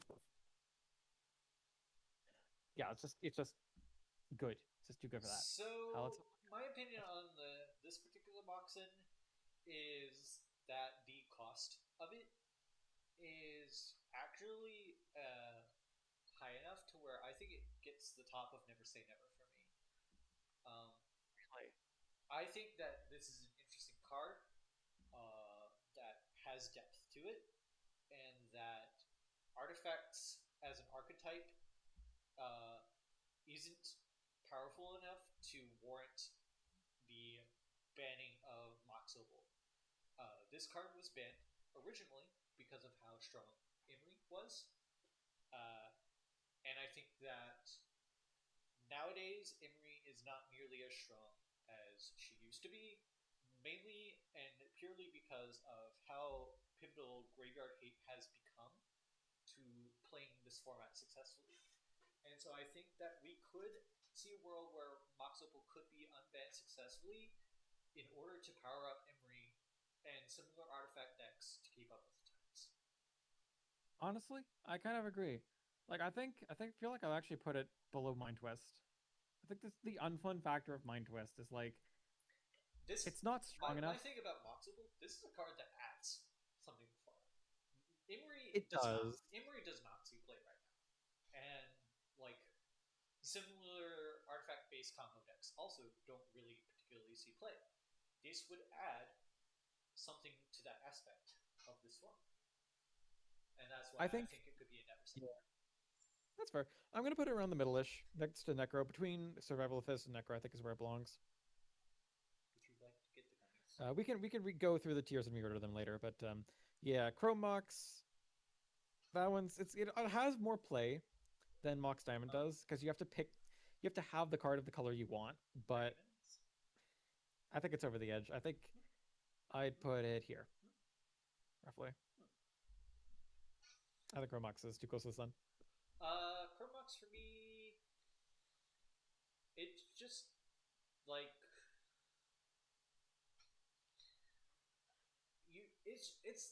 it's my Mox Diamond. I've never really played against it outside of CDH to have enough context about why it's. Actually, wait, it's easier to use than Mox Diamond. I'm putting it here. Yeah, it's my Mox Diamond. I don't have enough context to make a strong argument for why it wouldn't be unbanned, and I don't think it would be additive. So leave it on the ban list. Yeah, I'm gonna put them there. We may move them later. Tolerant Academy, funny. The funny card. This is the very funny card. This card is so funny. Okay, here's the thing with Academy, right? I hate to have to ask this, but how broken is it in this format? So I actually got the chance not too long ago. Thank you, Great, by the way, for this to play the Tiny Lear's Power Cube. And I pulled the Academy as well as the Time Walk in a Simic-based Tameo deck. And the answer to that question of how powerful is Tolarian Academy is essentially how many artifacts do you have on the battlefield? And what can you do with all of that mana? I definitely think it's a design mistake. I definitely think it should be banned. But ultimately, the card is only as powerful as you are able to produce artifacts. Yeah, I mean, you can produce a lot of artifacts, You let's be can. honest. Like, there was literally a deck that was like kind of a fringe thing where it was like that 3 mana Geralf one where it's like Geralf Cheerios. Uh, And that was in the one league I was running Force of Despair. And that was the one time in all of Magic I actually got to play Force of Despair, and it was great. Um, they ultimately, completely flooded the battlefield I from think their hand, and yeah. Academy is often jokingly called the 10th piece of power, and I think that name is a rightful name for it. And Yeah. it just exists outside of what we want tiny leaders to be about. Yeah, I mean, it's a combo piece. You can combo with it so easy. And in blue, like Wan Chi Tong, even that one guy from what was his name? It was Eldraine. Any card that says X draw X amount of cards is Gadwick. Yeah, Gadwick the Ryzen. You just play Gadwick with Academy and like win. Find an untapper, win the game. Um, yeah, I think design mistake for sure. for me. It's below the Honestly, boxing. yeah, I put it below Mana Crypt. I count Mana Crypt as a Moxen. I think it's above Jeweled Lotus. I think it's below the Moxen. I don't disagree. All right. Library of Alexandria. Fun fact: I got drafted this card twice on the Arena Strixhaven draft, and it was awful both of the times. Every game I drew Library, I lost. Every game I didn't draw Library, I won. And I was popping off with Library, but like going down 1 mana actually kind of hurt because that I got aggroed out. But yeah. Also, to be fair, I was still removal, so my own For fault. me, this is a too close to the sun. I think that it would just make Drago control over the edge too Yeah. strong. Um. Uh, I think it's basically the control version of Tabernacle, and that's why it should not see enough men. Yeah. I mean, like, here's the thing: Library of Alexandria has not seen play anywhere because it's either been banned so quick it never had a chance, or it's vintage and vintage is too fast for that. So it's like it would absolutely push Drago control of the edge because it can tap for mana. Like it's one of those old lands where it's old enough that it can still tap for mana. And I think it feels weird. It feels so weird to put Library of Alexandria in too close to the sun. But I don't even think it's that high up in too close to the sun. I think it's above Maddening Hex. I mean, I yeah, think I made my argument. I think this is the same level as Tabernacle for me, but I'm not going to argue about the particular placement. yeah. I mean, I'm gonna put it like, yeah. Now I think about it, yeah, yeah, but there. Hermit Druid. This one's really funny. I don't actually see the problem with Hermit Druid. I'm with Without you. a Thoracle, I don't see the problem. You know, it's like you tap. Let's say you play a turn. Let's say you somehow turn two, you mill your whole deck. What are you winning with? Like, is it Labman? Congratulations, your opponent has a million pieces of removal. Thoracle's not legal here. Like, let's check. It's like it's you play the only way I see it being played is as a fair that kind of thing where you're actually just trying to stock your graveyard up with stuff to combo with. Um,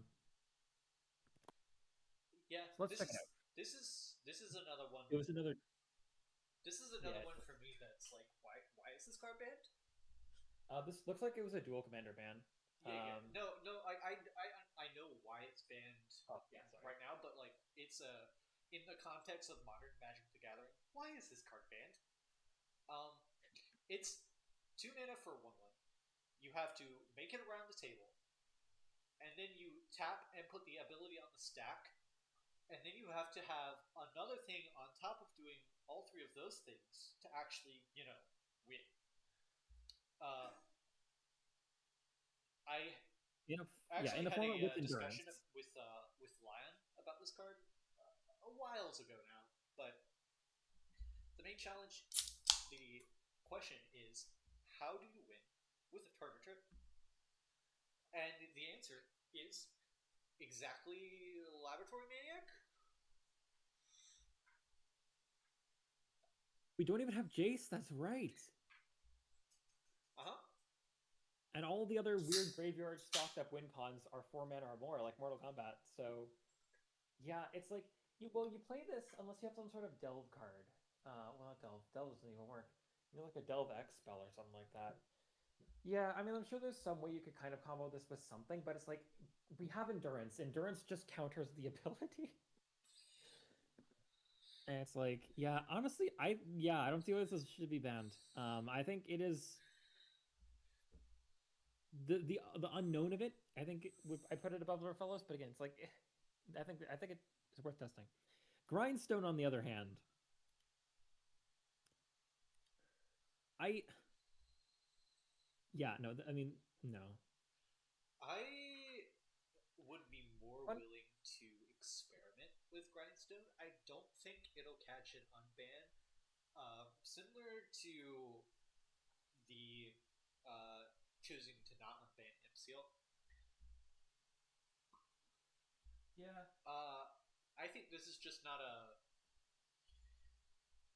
It's not extremely additive to where I would be willing to be like, never say never. For me, this is just like it's just a little too close to the sun as a colorless combo piece. Yeah, because I guess also you need Painter for it because you can't just if you I don't know actually because it's like it'll mill a lot of cards from a monocolored deck, but you do have lands, so eh, I mean, I think that we'll learn a lot about it when we test it eventually. Is this a card that's modernly going to be powerful enough to deserve its place on the ban list, or is it a card that has been surpassed by modern Magic the Gathering design? I think we will learn that yeah, for I sure mean, when we do the unban testing for it. But for now, for me, I yeah, think I it's think exactly too close to the sun. I think it's too close to the sun. Tasha's Hideous Laughter. This is the funniest card on the entire ban list because every single time I've introduced someone to this format, I showed them the ban list. Once they see Tasha's Hideous Laughter, they start laughing their ass off in real life. Because it's like you don't think about it, but like of course. So here's a question: how many tiny decks cannot survive Tasha's? Just turn one Tasha. Turn one Tasha. You have all your cards in your deck. Do you have enough 3-cost things to blanket? Like let's experiment actually. Okay, Let's so go the to hypergeometric calculations on Tasha's Hideous Laughter is the minimum it's an 18 for one, and at maximum it wins you the game at 3 mana. This is a never unban. yeah, like of course. I just want to actually see let's see. Let's go for my April League deck. Let's see what it would happen if I were to playtest. This is a decent hand. Yes, I'll keep this hand. You've played Tasha's Hideous Laughter. Let's see. That's one, two. Like I said, that's 2, 4, 6, 7, 10, 12, 14, 16, 18, 20. That's 14 cards.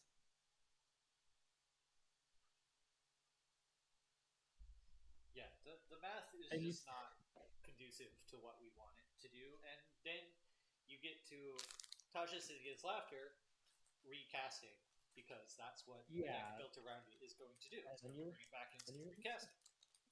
so that's 3, 5, 8, 9, 10, 11, 12, 14, 15, 16, 17, 18, 19, 20. Okay, cool. I have 9 cards left in deck. And that was with all of my 3-cost stuff except for Detective Phoenix left in the deck. Like this gets cast later on in the game when you're like lower down on cards and it just wipes you from the face of the earth. So this one's funny. It's hard. I think this is Blue's Okay, fourth Airlingus. this like yes, that's what I think it was. This is Blue's Fourth Aerlingus, and this is the one card similar to Fourth Aerlingus I will put above Fourth Aerlingus because it is so funny. Yeah, I'm putting it there. It's funny. It's just it's there's nothing wrong with the card itself. It's just not conducive to tiny leaders. Yeah, it's nothing wrong with the card. Like I played this in standard and it was great. I love this card. Gaia's Cradle. I have a spicy hot take on this guy. My hot take, maybe someday. Mm. I'm actually going to agree with you. I think that because of how weak green is, it's a considerable piece of cardboard to unban. My main hang up is how strong it makes creature based mid range combo green decks. Like Tyvar. Tyvar, Marat, Yeah. Slimefoot, Rocco, those ones. Leovold. Yeah, I guess for the combo side, yeah. Uh, like, it would be ubiquitous in every green deck. Yeah, and with X spells also. It would be certainly the best land legal in the format. With Marath too, because they effectively say, yeah. I think with Marath, it might Well, be fluid. yeah, that's more of a Marath being so good than it is Gaia's Cradle. But yes, um, I think that if we like, I think it's a wait and see what green does for me. Yeah, Like if Wizards starts printing more green cards that are more conducive to the way that Tiny Leaders Reborn plays, the chances of Cradle seeing an unban gets lower. But if Wizards continues to leave Green's identity where they have currently, I think that honestly the chances of eventually seeing a Cradle unban are pretty high. honestly, yeah. I'm gonna put it at the top of maybe someday. Fast Bond, lol, comma Lamau. Yeah. If you thought Wastelack was bad with red insects, oh boy. If you thought Yeah. lands was, yeah, it's like exploration is backbreaking in lands. This card is funny. It's really funny. I'm glad it exists, so we can look at it. I think that is all we should do is look at it. I think Yeah. I'm putting it. For me, this is like fundamental art, but top of it, I just think that it's just not a card that we need in Tiny Layers. It's this. That's not what Tiny Layers is about. Yeah, I honestly I'll put in design mistake because again, it's like look at where fast bond is legal. Vintage. It's a vintage card. This banning pattern means it was a design mistake. But relative to other design mistakes, it's tame enough that vintage can tolerate for a bit. You know, it's like I think it's a design mistake. It is fundamental harm too, but I think design mistake kind of trumps that. Yeah, I don't Fast disagree. bond. Anabon is more like the more reasonable version. Demonic Tutor. I have a hot take here. I'm listening. Maybe someday. Interesting. I don't disagree, actually. I think it is less powerful in this format than the one mana tutors are. Agreed. So I have some thoughts. Obviously, apples to oranges here a little bit, but currently speaking, 2 mana direct to hand tutors are legal in this format and see play. For example, Wrathful of the Wild plays Eladramri's Call, which is a 1 white, 1 green instant speed tutor that puts a creature into your hand. Demonic Tutor at sorcery speed, although it does have a slightly less restrictive casting cost, I think we could see it someday. I think that one of the bigger things holding it on the ban list is a Sararak. Honestly, And I've been kind of middling on that. I think Whether like a that Sirac is the big problem with it, but yeah. that the unwillingness to ban a card to unban another, um, which I think is correct, uh, means that Demonic Tutor probably doesn't get looked at for a good long while. I think it's kind of just similar to, like, for me, this is like the same as MCL. These cards are basically the same to me. Uh, I do think Demonic Tutor, importantly to note, has less interaction points. Uh, but like for me, this is like right above survival of the fittest in the Never Say Never tier, in my opinion. But I can see where you're thinking on the maybe someday here. Yeah, I mean, my main thing is like, it's slow enough. Like, Tainted Pact is in this format, right? Tainted And Pact a lot has of times, real cost. sort of. Like, it definitely has real cost, especially in two-color decks where you can't always have that all unique lands thing. But like, I, it's an instant speed thing you can use as a legit tutor, and that's how people were using it. And especially in some decks, it can really function as like just better DT because you can find your combo piece and the other one. But it's like I think that yeah, I think that it's slow enough that it could be passable. But yeah, I mean, I'm I'm torn.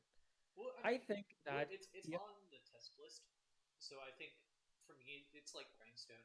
That's where I think it is now, and we might learn a whole lot more about it when we eventually get around to testing it for an unban. Yeah, I might just put it here, but here. I think I'm gonna put it as maybe I something. think either is correct. Yeah. Court of Cunning, lol, comma Lamau. Uh, Really? well, actually, let's have a look at it. Court of Cunning. Let me reread it. At the beginning, when it enters, you become the monarch. At the beginning of your upkeep, any number of target players each mill 2 cards. If you are the monarch, they mill 10 cards instead. Okay, here's my take on this. This is a control finisher. This Yes. is similar. This is like if White Plume did not protect the monarchy, protect the initiative. I mean, right? Like this. Like I said, it's destructible. Milling 10 cards, like this gives you a while to find your thing, I guess. And the counterplay to this is you play flashback or something that can get rid of it, I guess. I'm trying to think, like, is this So here's my take on Court. This is, I think, in the same spot for me as Necropotence is. Um, if you're in blue and you're at 3 mana and you at 3 mana on your turn 3, you windmill slam your Court of Cunning. One of two things is going to happen. Option number one, your opponent is immediately going to crack you in the face, take the monarch for you, and never give it back. And you are going to lose that game because your opponent is going to draw extra cards.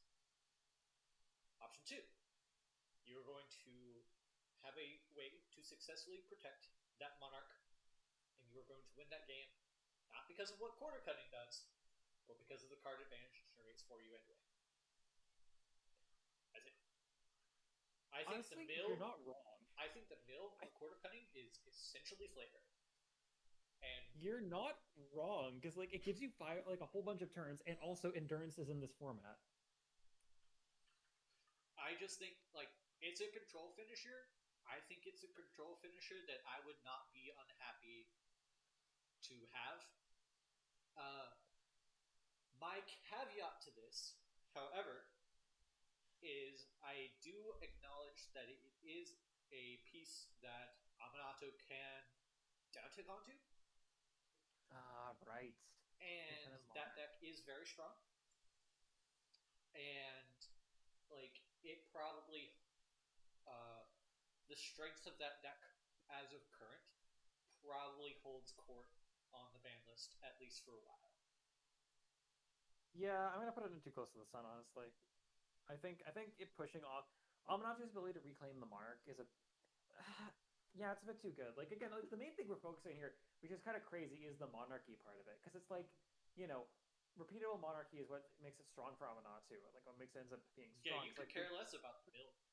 It's there's really the there's extra sideboard cards. cards. Yeah, there's sideboard cards for mill that you don't even have to draw, right? Like Gaia's Blessing and all that, and like other stuff. So I put it below Grindstone, maybe above Grindstone. Yeah, about there.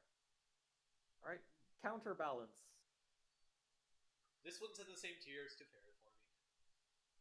Yeah, this one's look. It's funny. We all have our senseis divining tops.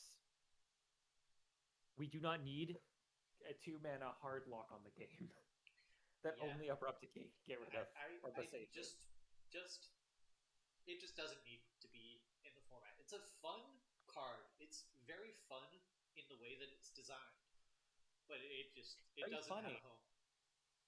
Yeah, it every home breaks it. So, yeah. All right, Earthcraft. Tap an untapped creature you control, untap target basic land. Mm-hmm. This is, I mean, it's a combo piece, but let me have a look. What was this banned for? This was banned. I think this was a, yeah, this is a Player at the beginning of the carryover. format. Yeah. I'll let you go first on this. Okay. My take on it. I have to think about this. I have not thought about Earthcraft in a very long time. Tap target basic land. I mean, there's a couple Shadowmoor things that it obviously goes infinite with the untappers. You chant the land with, oh, right. Because there's you can chant lands with like that squirrel thing that's like squirrel nest, and it's like tap make a squirrel, tap the squirrel, untap, tap make a squirrel. And then it also gives you a lot of extra mana. Effectively turns all of your creatures into mana dorks. So it's a cryptolith, right? That can, yeah, can combo. So here's where I'm at with that. I'm at never say never, Okay. but So here's my thinking. I'm going to use Marath as an example, as a measuring stick for Earthcraft. Currently, we are playing Enduring Vitality, which is a 3 mana cost, 3/3 vigilance creature that says creatures you control have tap, add 1 mana of any color. Period. This is cheaper, but worse. Enduring Vitality. Which is, while a strong card, a perfectly fine card in Tiny Leadership Board. This is a combo card. I will be the first to admit that it would be a combo card in green that would be a strong combo card. But I think that at present moment, that's kind of green's only identity within our format is the ability to be creature-based combo decks or creature-based mid-range decks. Yeah, apparently you're much brighter than me, according to the Skuma. Am I louder? Quieter on stream, I mean. I may need to just move my microphone down. Because of that, I think that the Earthcraft is a maybe someday. I think Earthcraft is much stronger than Enduring Vitality. Because Enduring Vitality does not give those things haste. This is like Enduring Vitality plus it gives them the haste to tap right away. I mean, it goes infinite with Marath. Marath, tap a basic forest for a green, make a 1/1, tap the 1/1, untap the forest, tap the forest, make a 1/1. That is mana neutral. Infinite 1/1s.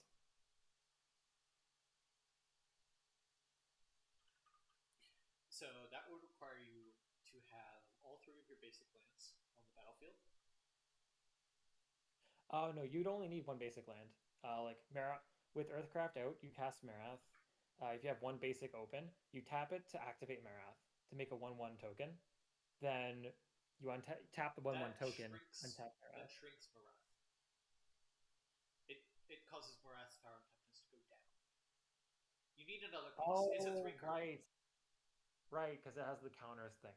Sorry, I played against so many like Wrath decks. I'm like, It's a my brain has just shortcutted that it always has everything. it is a 3 card combo at 5 or 6 mana, which I think is entirely fine. It's not above par for what Tiny Leaders does. Same with the combo that it has to present with Earth with Squirrel's Nest. That's a 2 mana card, a basic land, and a 3 mana card. Those are hoops that are non like there's not a small amount of ask to jump through. I think that this is like a maybe someday for me. If we continue to say, okay, well, we're happy with green being the combo color in Tiny Leaders Reborn, like Grixis is in CDH. But I can see putting it in the Never Say Never tier.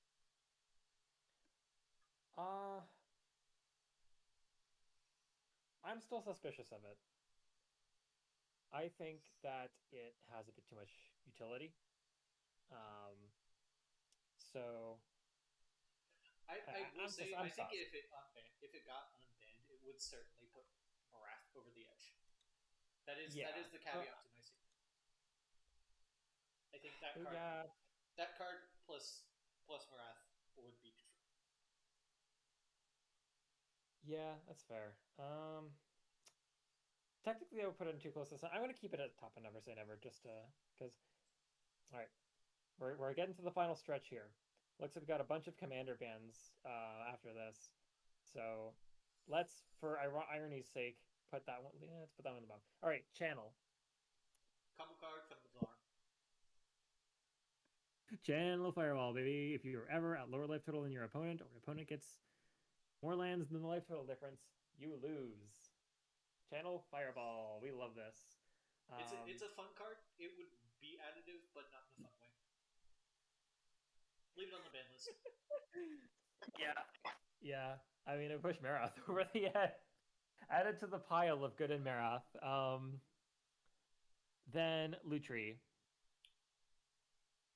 I think Lutri, for me, is a really hard one because it's like it's really sensitive to how good is it plus is, whether it's just too close to the sun or whether it's a fundamental harm to the format. I think because it's a free extra card in your sideboard, for me it actually lives in the bottom of the design mistakes tier because what were you thinking with companion wizards? But Yeah, I mean, here's my thing, right? Like Lutri was at its peak in Jessica Thrasios. That team it undid the partner thing. So you're effectively playing 3 leaders with a 6 card hand. So you were playing a card up, and it's like it's a good card. Like it's good enough that I'm glad they unbanned it. Like they basically made it banned as companion and commander because I wanted to play it in Otter decks. It's a good card. So it's like, you know, it's a fun and interesting Magic card, but because of the way that companion is designed, I think it just has to be a design mistake. Yeah, honestly, I put it as a design mistake. Like in this format, yeah, it ended up being like not just the last creature left after the aftermath, but a bolt snap bolt on top of it. Yeah. Nadu Winged Wisdom. Lamau. Yep. Lamau. We love this card. It's so funny. He's right next to Fandaskar for me. I think that again, many Magic the Gathering players are asking, "What the fuck, Wizards?" I am still astonished how many cards we're putting above Time Walk, but yeah, I kind of agree. That's really funny. I mean, here's my hot take. In the context of Tiny Leaders Reborn, Nadu in the command zone is better than Time Walk could ever wish to be. That's fair. Yeah, in the command zone, absolutely. It's so fun. It's so weird because Nadu's legal in the 99, Yeah, but we can't put it where other than design mistake. I it why Wizards why This is this the card one why tiny. I don't get This it. will be the one card legal mode in the 49 that we can actually put into the design mistake. This is I mean, like when Wizards of the Coast comes out and admits that yeah we fucked up on this one, it goes in the design mistake tier. I don't know actually, because again, how is Nadu as in the 49? Um, it's a combo card. It's a combo card. It's a good control finisher because it's like it's a beater that protects itself and or at least gets you a card off of it, right? It's just like Like you take your excellent combo card and then you give yourself permanent repeatable access to it, and that takes it from being hey this is a good card that wins you the game once in every 10 5 games, however often, versus this is a card you either win the first time it comes down or you stop it and then two turns later you get to go again. Yeah, it takes forever to win. Listen, part of me is feeling Top of Tuchel' Son purely only because it's legal in the 49, but I also hate it in the 49. I mean, like my So, main argument for being in the design mistake tier is Wizards of the Coast themselves have come out and said that yeah, this card should right, not have been but designed the way that it was. yeah, but my take on it is in terms of tiny leaders. If it can be fine on the 49, I don't know. We'll make an exception there. I think that's fine actually. Light pause. I'm putting a fundamental harm. With my level I of think hatred that for this card, I would put it at the top of design mistake. This is my fourth Aerlingus. I hate this card so bad. I also kind of hate this card. Like it's cool. But But however, being more reasonable. This is an interesting commander that play pattern is just not conducive to what we want Tiny Leader's identity to be. The combo plus inbuilt protection aspect really means that without hyper specific answers, there is little counterplay involved, and that's why it ended up getting banned despite seeing very, very little play. yeah, and again, it's like it's sort of a case of like, yeah, It, I guess. it warped I, my sideboards for a long time because you just have to pack an answer if you happen to see the deck. I And mean, I used to anything play that's Mace a bit warping the just for format in this. that way, like I think it has to be a fundamental harm tier. I don't think Yeah, it's I mean, design I feel like mistake. I think the design of it is just super fucking cool. It's just yeah, not. It's not Tiny yeah, Leaders. I agree. I think fundamental harm's good. We'll reorder the categories later. Uro. Listen, I can't put in design mistake in good faith. Um, but I think it's fundamentally harmful. I think this is a better lands commander than Ren and Six is. Um, and I think Uro lands is the reason Uro can never be unbanned. Because it is too good of a backup plan to what Lance is trying to do. You can beat Turbo Lance, sacrifice nothing out of Turbo Lands, and still have one of the best backup mid-range plans of all time because you have Uro there. Gaining you life, drawing you cards, and pressuring your opponent when they try and deal with your Merit Mage. I don't disagree. Actually, I have tested this card for the So potential for an unban multiple times, and every single time that I have tried, no matter what the meta, no matter who I was facing against, no matter which deck they were playing, I have won. This card in the command zone doesn't belong. Leave it in the 49. It's a great card in the 49, super fun. Leave it there. yeah, honestly, this one goes back to too close to the sun. Same thing as Ren and Six, but much higher up. Put above Johnny.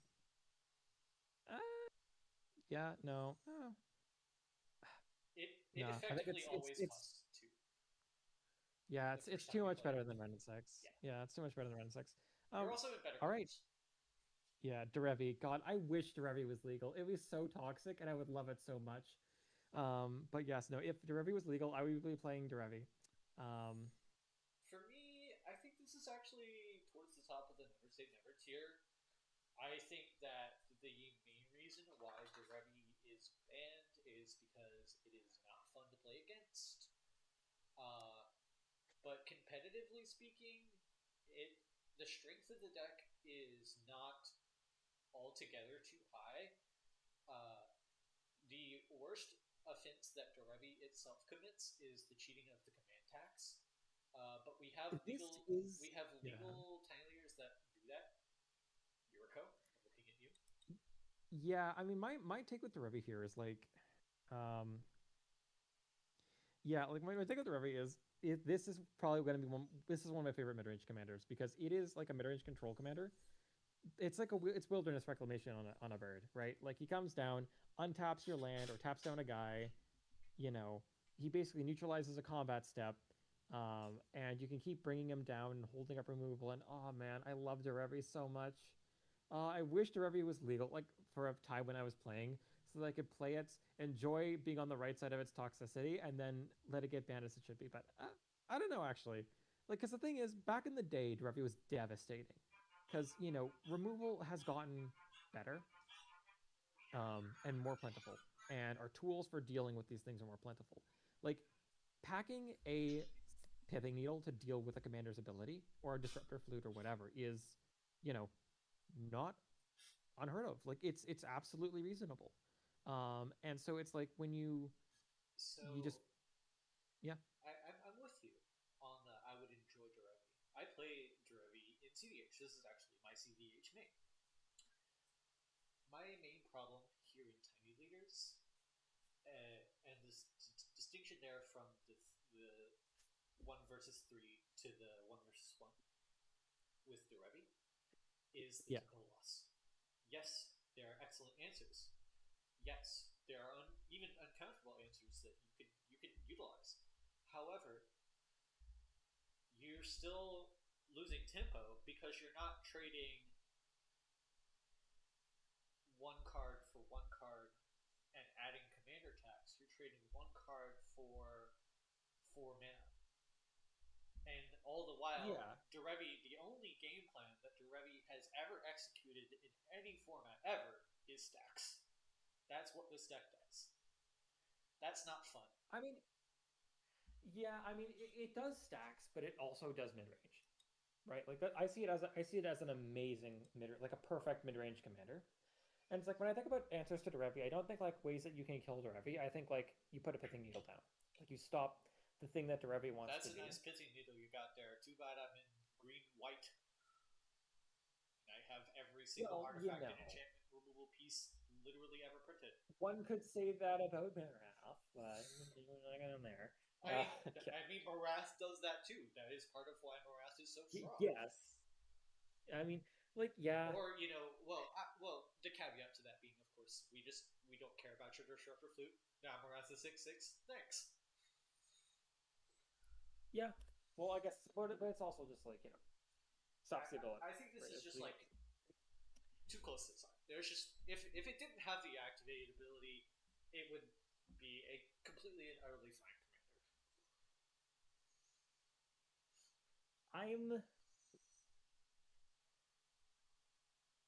I'm inclined to agree. My hot take is never say never. It is certainly possible. We are going to test it eventually, but I think it's in the like. I have the same opinion about this one that I have about Tetrons. It's like fair. They're just not fun, and that's why they're. I think it's just because my desire to play Derevi is so strong, that like to the point where you know what we should do a Tiny Leaders tournament where you can only play Derevi. Like it's a all Derevi tournament. I will not be playing as like a stupid April Fool's like thing, not like an actual league. I will not be participating in that Weekend Tiny Brawl. All the oops, all the Revies. That absolute slog tournament. I love the slog. Listen, I'm good. All right. Yeah, if I've got to be honest, it's probably. Jessica. I don't know actually. Jessica. Listen, I'm taking my creative liberty. Jessica did nothing. This is how I show that this is my. Don't you say a word. Don't you, not a word from you. Jessica did everything wrong. I am not taking this Jessica glazing right now. Jessica Thrice Reborn is a fun, compelling piece of Magic card that by itself, in a vacuum of its own doing, this card is totally harmless. The problem, of course, being that they had to give it partner for some reason. If this card had no other text, if it did not have partner, this would It's be fun here. as hell to end, actually. I was watching a stream, and someone said that Jessica is fine. Jessica did nothing wrong. You heard me. That's what I said. I joined this The problem to here tell you is partner. no. Oh, that's what the commander is designed to do, though. It's not fine because it is a partner, and saying it's it wasn't a problem until the partner change, and then you had the ability to play both partners and curve into this what is it? Delayed blast fireball. Yeah, it's like people played Jessica. Some people play Jessica in the 49, mostly in aggro decks, but it's like, Jessica's whole thing is like, you play a 3/3, it does 9 damage now. Congratulations. And you kill 3 things, right? It's like, Jessica Thrasios is kind of like a meme. It's like the meme idea of it, where it's like, yeah, that deck was just busted for many reasons. Jessica Yoshi would have been probably worse if Jessica didn't get banned before it could really take off. But it's like, Jessica Yoshi won the first SCT. Yeah, I guess, yeah. And that has competitive visor, but won the second. Jessica, listen, Jessica's a design mistake, but it's not because of anything Jessica says. It's because of partner. I also think that for Tiny Leaders, it's a card designed for 40 life for 3 other opponents. The tripling does not compute with the 20 life format. Agreed. It does commander damage really funny, but yeah, no, I'm putting it above Teferi. No, I love Jessica. I love Jessica. She's super fun and super compelling, but yeah, she just doesn't. She dies for the sins of partner. Yeah, I'm putting Jessica above Light Paws. And then yeah, I think everything above Jessica here is worthy of being above Jessica. I think excuse me, the Teferi would be so much safer than Jessica. I would no. no. I'm gonna put Ketramos. Fundamental harm. I think it's really, really, really hard to argue fundamental harm for Ketramos. This card had competitive legs, and it was competitively played in the format, and it had times where during that period where it was competitively played, it played and lost. Unlike your Nadus, unlike your Ajanis. This card is banned because it is a not fun card. And ultimately Magic is a game. Fair. And we are here to have fun. Yeah. It's like it was a bit too close to the sun. I would say I'm pretty much the same, like right next to White Plume Adventure. It just does one too many things. It's just not fun to see it do one too many things. My take on it is actually it's above Ajani for me personally because I don't like control that much. But it's the same thing as Ajani. Repeatable advantage in the command zone that is just hard to impossible to remove depending on what colors you're in. Yeah, I think Ajani was like. I think he's probably. Ajani is so hated one of the strongest commanders of all time. He turns up the pace of the game. Ketchmo slows it down, so you at least have time. But for Ajani turns up the pace of the game and sort of stops you from really, slow me. For me personally, it's in the same like tier, but I understand your placement as well. Yeah, I think just my thing is that like looking at all the cards between Ajani and Ketchumos, I'm like, I agree with Ajani's commander ban. Uh, okay, I have to, in good faith, move it next to Renin 6. I also, But like, yeah, I I, still think, yeah. and maybe it's just like me. I wish sometimes that we could try a Johnny again, without the White Plume, without the fourth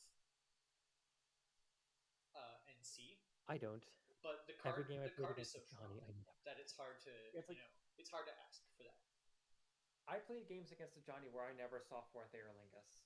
I goldfished against Ajani for hours trying to beat it, and I could not. Like sometimes I could, but like it was so rare. It's like I don't think Ajani suffered for fourth Aerolingus' crimes. I don't think Ajani suffered for the Boros Shell's crimes. I think okay, the Boros Shell did help Ajani. Flawless maneuver I think moment. Yeah, I think Ajani I was was about to such. say it's impossible to argue that the Boros Shell did not help Johnny because Goblin Yeah, Bombardment the Boros is Shell. an extreme part of the reason why this card is banned. Yeah, I mean, like, okay, I think it was just the Boros Shell alone was not what got Ajani banned. Ajani itself was a big contributor. Yeah. Anyways, all right, Atreya. Arayo. This one's really funny. This one is like worse. Fantastic. Like Arayo's been power crept by Fantasticar. I don't even think Arayo's a design mistake at this point. I think it's like you can play around this. Yeah, I think it's kind of in the same tier as Ketramos for me, where it's just like this is a not fun card. But Like, the thing is, you can. Arayo is more easily answerable than Ketramos is. yeah, I think it's below Right? Ketramos, but And they're in mono blue. And mono blue is that's mono the thing. blue. Like you're playing artifact, you're playing zero drops, and you're playing counter spells, and that's the whole deck. Yeah, but it's kind of a similar case to Gearson, right? Like, Gearson was a menace, and then they printed like Long Goodbye, and Gearson is less of a menace now. It's like, Yeah, I think it's kind of it's definitely a too close to the sun card. I don't think it would be. I think I think it also I could be wouldn't put put in it in a fundamental harm tier because I think that we're speaking from a very competitive perspective, and I think at a casual table this would ruin people's fun, which is why I would put it in fundamental harm personally. Yeah. I wouldn't. I think I it's think, like, I mean, eh. well, you were talking about the whole with the light balls, it being the play patterns are just, oh God, the play patterns. You have to have these very specific answers. Well, this is so much better than light ball. I would never say never because mono blue really doesn't like has Emery. Why would you play this versus Emery? And are you able to take advantage of the tempo gain? And then your opponent just has, play a spell again, play removal because it's just an enchantment. A 2-mana enchantment doesn't even stay on the board. If you play creatures before it does something, beat them to death. Yeah, it's like next to like Boseiju, for example. Oh yeah, Boseiju just as an ability. There's just a lot more like uh answers to it now. Like, let's have a look at what it says on the ban list for Arayo. Yeah, this is a dual commander carryover from a long time ago. So it's like you gotta wonder how big of a deal it is. I just think it would Just be a 1/1 like on the front. my main Gut vote shot. is the same problem that I have with Ketramos, where it's just not a fun. Like, it's Yeah. For power reasons, it could probably be fine, but like, what would it add? Hard control already exists, and actually in a more fun way. So what does if we unban Areo tomorrow? What does it add? Yeah, good point. All right, the second final one, the WinCon Shredder 9000. The Shuts down fetch lands, obliterates graveyards turn after turn, mills all your win cons. This one is banned from the command zone for its ability to be cast on turn 1. Dark Ritual, baby.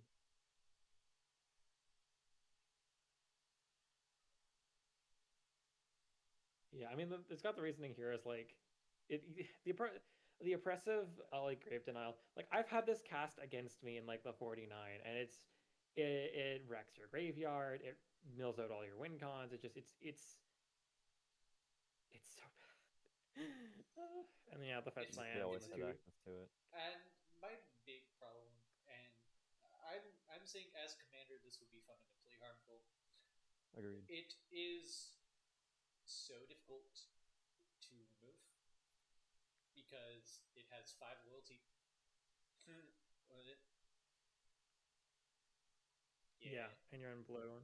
Yeah, I put it as a bottom opponent home just because like I think it's beaten out by these 3 somehow. Well, Fire design.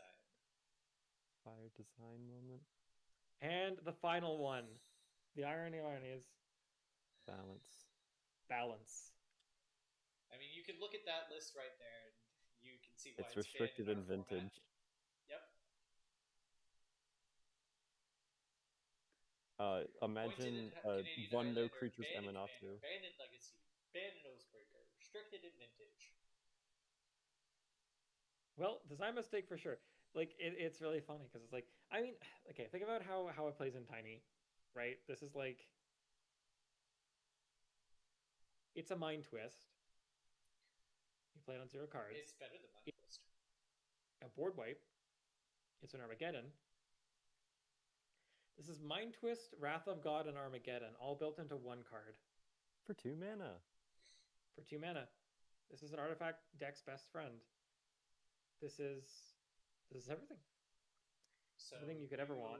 The way that you play this in Tiny Layers Reborn, you cast Balance, you hold priority, you cast Teferi's Protection, you let Teferi's Protection resolve, you let Balance resolve, and then you wipe your opponent from the face of the earth. Oh my You don't god. have a hand because you don't exist.